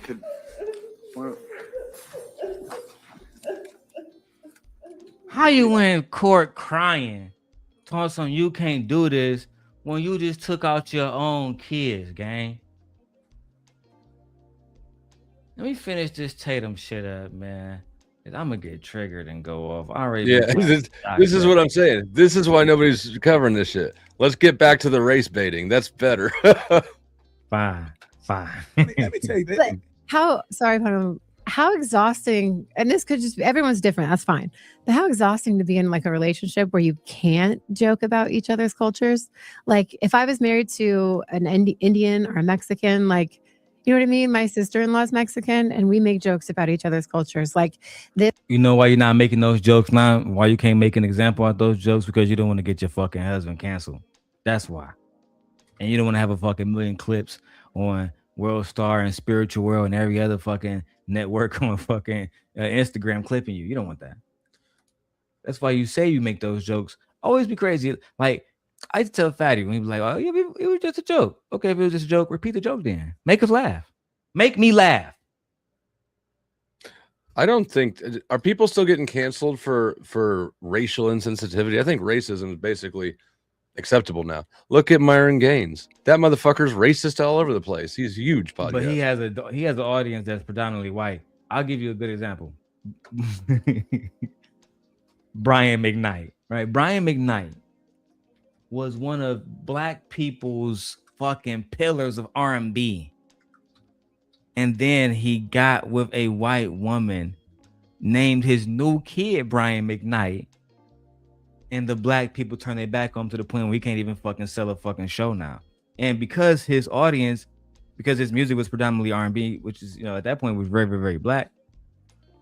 Most of his audience was black women, not even black men. So once he lost that audience, he was fucked. I mean, like super fucked. Yeah. But I agree. Myron and Fresh, they still got like 8 white women and black women around them every day. Those guys are gonna be fine. I'm saying Anton Daniels, I'll talk about it. I had Tommy here the other day. Tommy wanted me to come in the show. I probably won't make it this week because it's tonight, but I might go next Tuesday. But Tommy has black women around him to this day. You know what I'm saying? So I think that you can carry out racist propaganda. Like, I've never really had a lot of good things to say about white women. However, white women still like me. It's a real paradox. It's hard to even explain, to be honest, in a logical way. It really is, bro. I don't know how to explain it. It doesn't need to be logical. I get it. I've experienced similar things. Some things aren't logical. Unfortunately. Like living in a Fabergé egg, you know what I mean? Like living in just being so fragile where nothing is funny. But then I don't think they played it yet. We're gonna play it. Let's go. Don't get to the joke part soon because they're about to play it right now. The joke hypocrisy part. That's my 4th segment. I have all this scripted. But let me say this: if I have a white woman, I'm not gonna be like, yeah, coleslaw, bitch. It's potato salad. Get that shit. Yeah. You potato salad, pumpkin spice drinking bitch. So, like, I wouldn't find that funny if I loved a fucking white woman and I'm making jokes like that. I would find that to be degrading to her. I don't know. I love white women and I find it funny. Yeah, but let's say if you was dating a black woman, would you be like, you fucking fried chicken eating bitch? No, but I probably asked to touch her hair a lot. Yeah, but that's more of some woman shit because there's women of all races who don't like that shit, if I'm being perfectly frank, right? Yeah. But she's saying making jokes about their culture and race. that's something different. You know, I think walk up that to a Spanish woman in Chicago and touch her hair. That's an instant ass whooping. I think that if you're with somebody, like the mutual understanding would be that you're with that person, right? Like you're not actually disparaging them because you chose to spend your life with them, and that any jokes about their cultural heritage is in good fun because you're part of that partnership more than you're like part of whatever Mexicanness or, you know, whatever it is. Like, this is the life you chose to have with that person. I think at that point, I don't know. No, see, I think that's where it differ. And maybe because I don't have like too much experience with that. But if I had a white woman, I'm still a black man first. I'm still African American first. My culture still matters to me even more in this relationship. My descendants matters, you know what I'm saying? And my ancestors matter to me too. So to me, hold on. Your identity as a black person matters more to you than the relationship you're in. I would never be in a relationship with somebody who cared more about their race than about the relationship that they were in with me. That's probably why I can't be with a white person, because that's how I am. I wasn't, you know, it wouldn't have worked out between us anyways. I'm just saying. Yeah, that's a standard expectation. Like, that's an expectation where our starting points is just completely opposite. I would never consider being in. Yeah. Oh yeah, bro. Like I always tell people when I came to YouTube, I was pushing black superiority. One could have said I was a racist, but the thing about it is I was a realist, and I still feel like I am a realist, and I'm a friendly, mostly logical guy when I want to be. The whole thing is this: that's where I start, end, and begin every damn thing. Right? As a black man, I can't see myself and identify another way. Maybe I was programmed that way, but it is what it is now. That's why every woman I've had children with has been black women. The one that they can say is somewhat mixed is my ex Janine. She's black and she's Creole, but both of her fucking parents are black. You know what I'm saying? So, and her father was from the Dominican Republic, right? So he was whatever you want to say about that. But outside of that, everybody else was just black. It wasn't that I was racist. I've had a lot of white girls I actually liked. I liked a girl named Hannah. She was from Frankenmuth, Michigan. Fucking father called me the N-word. Shout out to Hannah from Michigan. Bro, she had big titties. She was very pretty. She was tall. She was gorgeous. Right? It was she, you know, it's crazy. She stopped fucking with me because of the situation with her dad. That's 100% facts on everything, bro. I couldn't believe that shit. As a matter of fact, I was mad at her for not being a fucking adult and saying, "What the fuck? Who the fuck about your dad thing? You a grown ass woman." But it is what it is, bro. You know what I'm saying? It's the past. I'm married now. Exhibit A and B, because to be honest, when they say we don't joke about each other's culture in front of the kids, it's really white men better not joke about black people at all. Yeah. Man, listen, these are the two clips we found. But that mentality is the white daddy can't joke about black mommy because white daddy's better. Right. Right? Because you can't punch down. You can't joke down. White daddy's better than us, so he can't make jokes about us because that's not funny. And watch what they do. That is so inherently racist and disgusting to me because I don't think black people are better than me, so therefore I can joke about them. Yeah, it's fair It's game. a joke. We're all the It's same. funny. It's fair game. Wrote a clip on. After 10 years, I've never seen Brian do this until today. He's been doing it forever. Consistently. You're around my people, you know, my people. I realize that Brian forces adapt. Not forces, transition. Because y'all not about to Obama me. You know what I'm saying? You know you know that part where Obama's like, you know, going through the line of people and then sees a white guy and he's like, I refuse. That's not happening to me. So how in the world do you do this? Okay, it's actually really simple.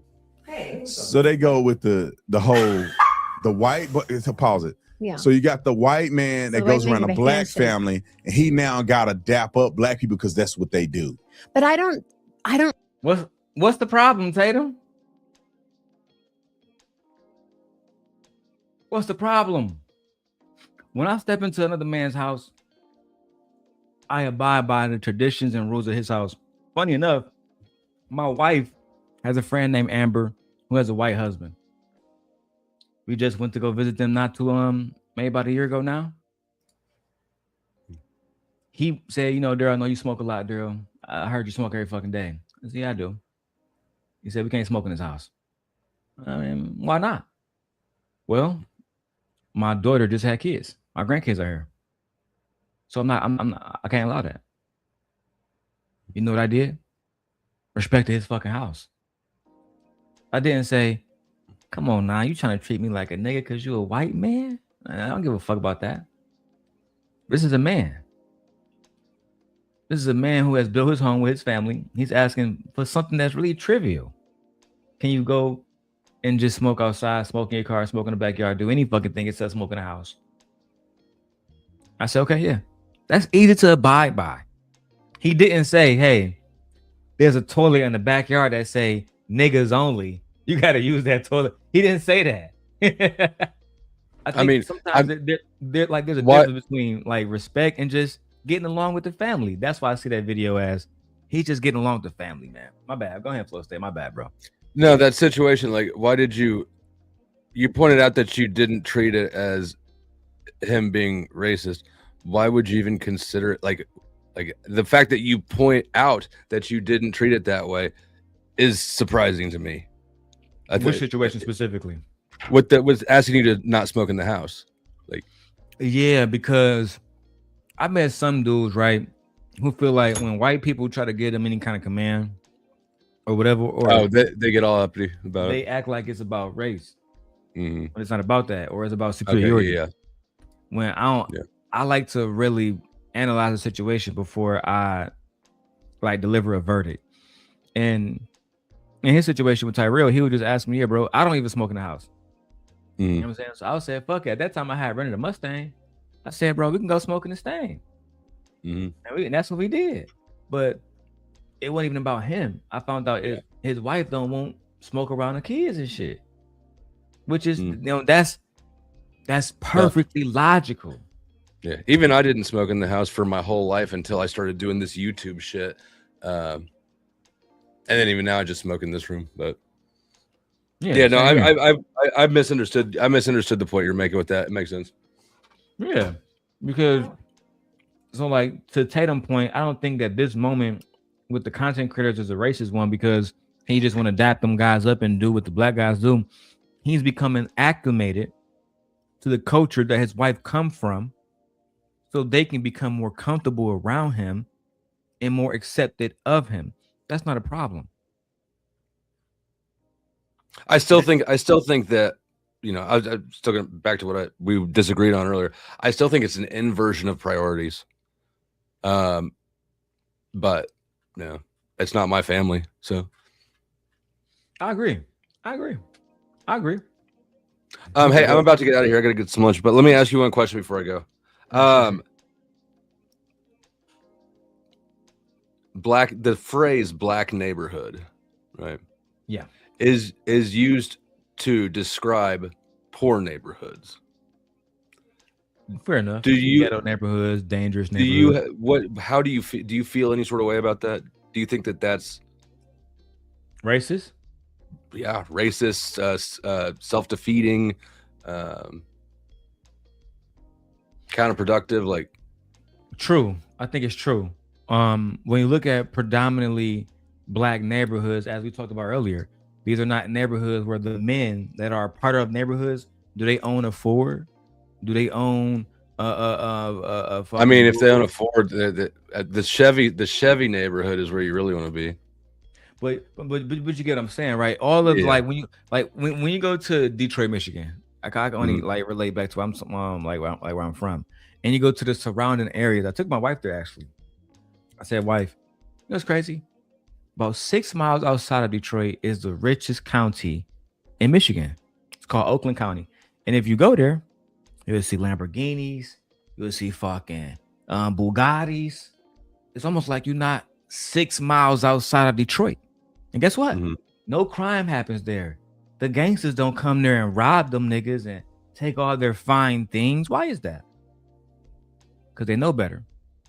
You see, when you strip a community of everything, it's not just about racism to me. It's about what you talked about earlier. It's about social economics and power, which is rooted in racism because they want their own race to remain in power. That's what I believe personally.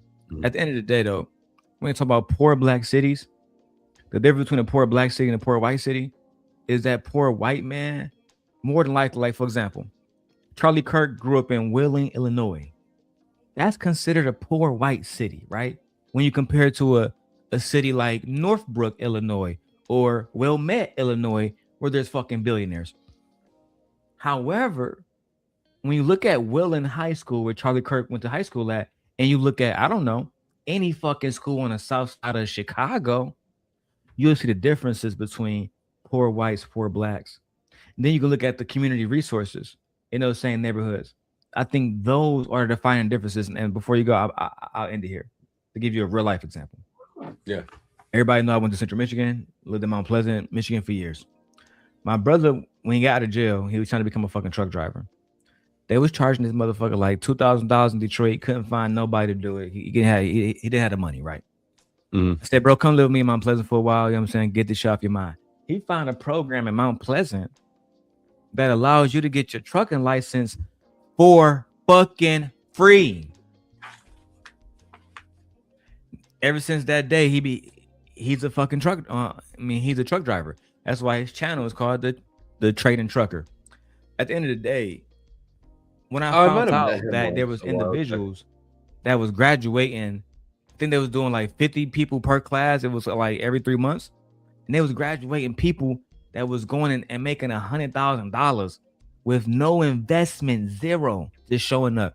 Whereas in other states, other parts like where I'm from, Detroit, it was no motherfuckers that was doing that. So to me, that seems like one of those resource differences based on communities. That's how I looked at it. Fair enough. I personally think that if you want to point at anything as white supremacy in this country, it would be the that phenomenon like that, right? The fact that there is no such thing as a white neighborhood, as a black neighborhood. It's actually illegal, that sort of housing segregation. And the fact that we look at refer to these things as racial things when really we're talking about primarily poverty versus not poverty. I think that is racism or white supremacy, and I think it's internalized, ironically, primarily and most strongly amongst black communities. I don't know. I was just wondering your thoughts on that. I'm gonna ask you one question to go to, and yeah, I know you got to go at it. So, why do you think that America never voted for a black president until Barack Obama? I mean, the history of America. I mean, black people were behind socioeconomically, and if you're behind economically, you're gonna have a hell of a hard time funding a presidential campaign, right? Also, this, just media, especially several decades ago, right? It was white culture. You had white families on TV. I mean, I guess there's Bill Cosby, right? But it was culture. I mean, I don't know that there's a single answer racial to that element to why we didn't have black presidents outside of economics. I think that it would not sell. Yeah, I think that it wouldn't sell as well to the general public. Is that because of economics or racism? I think that the economics is what would prevent them from getting into a position where they're in the first place. But I think that the reason it would not sell as well is racial prejudice. Do you think a black person in 1932 would have won Mississippi if they were financially straight? No. Why not? Because of racism. Let's say if a black person was financially straight, would they be able to go up against a white counterpart? Today? When we had our first president up until Barack Obama. No. That's the point, my brother. The financial thing is more but when are we now? We're now. We are now. Now we have I think today they would. In fact, I've never seen anybody who had more popular support. I mean, Barack Obama's a rock star. Only president I've ever seen. He's campaigning, not even president his first term yet. And there's people running around with T-shirts of his face on it, like he's Tupac or something. We just saw people vote in President Trump, who promised not to go to war, promised to bring down groceries, promised to bring down gas, promised not to have our troops dying, all of which he has failed on simply because they didn't want a black woman in office. That's just the facts. I mean, that's not the facts. Kamala, that's not the facts right there. There's a lot of shit to hate about Kamala besides her race or her sex. Maybe I should invite you for it, and we can do a debate on it. I would love to debate you. Okay. I mean, I will debate that. That would actually be interesting. I'm setting up a lot more debates lately. I've been seeing some of it. I'll be out the way. I'll be seeing you over there doing your thing. Sometimes you be with the Untouchables, and you be with some other people too. Sometimes.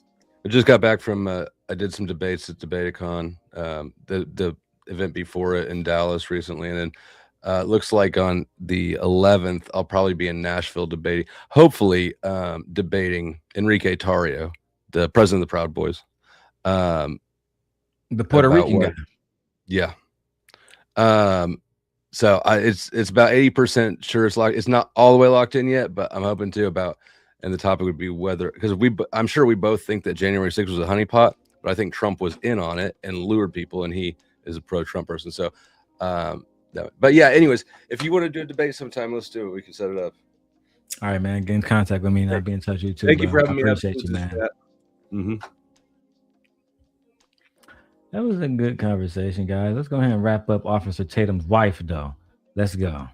Really know that's, to me, that's not like a bad thing. It's like you just get in where you fit in. Right. Like if that's what they do, this is what we do here. But the whole conversation that even had about that, as if your people are different than my people and you got to dap it up when you come over our house. But they don't have no videos of her going to the white side of the family. I have not seen no white people in none of their videos. Nobody from his family. Let's go to the other one where. That's probably because his family secretly are racist. His family probably smile in her face and play behind her back. That's probably exactly what's going on. But I mean, that's just my educated guess. She's making fun of him being white, him running through the snow. But they don't make jokes about each other's cultures. Right. Roll it. There's some things you just can't change about people. You're crazy. You crazy. You can't take it out of them fully. It's in them. It's in them. But you will never see him in a video saying that about her. Not changing the smoke. Not changing the smoke detector. It's in him. This is beta male. Oh, now he's a beta male? Beta. I'm going to play Kevin Samuels. God damn it! You can't make this shit up. God forbid a man try to love on his wife. God forbid a man try to care about his wife. You pussy ass nigga. My wife says, let me go to my wife's comments real quick, guys. Let's go to these comments real quick. Hold on. What we got going on? Even the poorest white man still has whiteness compared to someone being black. Lyndon B. Johnson, I'm going to read this exactly how it is. Lyndon B. Johnson about how racism could be used to keep poor white people from recognizing their shared economic interests with poor black people. If you can convince the lowest white man he's better than the best color man, he won't notice you're picking his pocket. Child. This is the facts. Good job, wife. Shout out to my wife. I think I taught her that. Team patriarchy. Psych, no. Energy. Let me ask you this last question because, which one you think is worse? Do you think the white man married to the black woman with mixed kids are worse than the black man married to the white woman? Why is that even a question?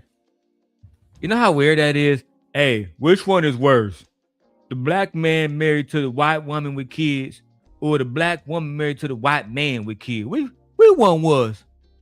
Which one was? I also don't know. I said that's how niggas down there in the South talk. I said don't know. Thank God my nigga Drip got that. Never mind. Cause I was about to say some racist shit. Cause I feel like most of y'all niggas in the South stupid. I'm sorry. I honestly believe. What do you mean worse? Worse meaning the worst way they raise their kids. Because I almost feel like that the white man married to the black woman. Well, it depends, right? Because I think if the white man is married to the black woman and the black woman is not engulfed in a black culture. Yes. But I feel like the issue with, and I could be wrong. Oh, so basically she's a white woman like you. If she's a white, because I'm telling you, Officer Tatum is truly a white woman, and his wife must be lesbo. That's how I feel about it. Because she don't want a real man. She want a woman that submit to her in the white culture. Oh yeah, God forbid the white man got a black woman that's engulfed in black culture. Whoo! Whoo! His hands gonna be full. That's what I don't like about y'all, bro. That's and listen, man, I might just cover the Nancy Clancy or Lindsay Clancy content. It's time to show y'all the real face of the white woman. But I feel like my observation is that mixed kids who've got an issue, you know what I mean, with being mixed, is when they have parents like this, and I could be wrong, it's just an observation, but like mommy is overcompensating or mommy feels a certain way because she didn't marry a strong black man. She married a white man. So now, you know what I mean? We got to overcompensate for the blackness because we don't want you to think you're too white now. You know what I mean? Whereas white women married to a black, it's just like, that's daddy. You know what I mean? There's no, I don't feel a way. We don't know what the fuck you're talking about. You sound just as stupid as your husband. You sound just as uneducated and I'm saying you can't make a fucking point just like your husband. I see the apple don't fall far from the tree. I see why y'all were meant for each other. I see why y'all were drawn to each other. Okay? If I couldn't be around somebody of this low IQ, I couldn't be around somebody who is clearly racist. I couldn't be with a woman who wanted to make jokes about my race. Oh yeah, Martin Luther, coon. You think that's funny? Oh yeah, I'm pretty sure our son's gonna be basketball players. You know, they're black. They're gonna be great athletes. You think that's funny? The fuck? Of like, he needs to get some whiteness in him because it's like you can shoot guns. You know what I mean? You can hunt. You can fight. You can like do all the things my white dad and white brother. You know what I mean? Does. So it's like, to me, you're like this. You are the same as my brother and my dad, like identical. You know what I mean? In a lineup, bam, bam, bam, same. So I don't feel any like, what's the word? Like I don't feel like I'm missing out on anything. Where it's over there, I'm missing out on having a strong black man leading my household. So I got to overcompensate. Yeah, but I hear what you're saying. Bitch, I don't like how you keep saying strong black man. Fuck is you talking about? Are you not being led by a strong black man? I mean, how do you see your man? Are you not being led by a strong black man as we speak? I get so confused. Like, as much as y'all talk about how trans people don't understand their identity, do your husband understand his? I gotta go. I'm sorry. We out of here, y'all. Make sure y'all hit the like button. Subscribe to the channel. Listen, I'm looking at YouTube Studio. We did over 20,000 views today. Okay? We are getting more subscribers. The algorithm loves us. Okay? Yes, I'm wearing long john. It looked good on me. That's a fact. I got to get to work now. Keep me and my wife in your prayers. I will finish the Officer Tatum and his wife segments. We have more to talk about. We have more to break down. If you want to become a member, please join the members only, because that's the only place I'm going to be posting exclusive content. And I also added in the Patreon link, because if y'all want to see more videos like the ones with Obsidian, me and Taz and Princella, all that content I'm going to be posting to my Patreon very much soon. All right, hit the Cash App, support the channel. Cash App $DLon316. Shout out to OG Patrice. He just tapped in. We about to end it, but shout out to OG Patrice. We love you. With that being said, we are out of here. Oh, and before I go, where's my what you call it? Hold on. I'm about to post my Green Lantern video on my other channel, and then I'm gonna make a community wall post for y'all, so y'all can go check that out. All right. The Green Lantern show is out. It does look fire. All right. This is my Green Lantern shit. The light is on and the truth is coming. Watch my new Green Lantern review now on The Darrel Long Show. The light is on and the truth is coming. Watch my new Green Lantern review now on The Darrel Long Show.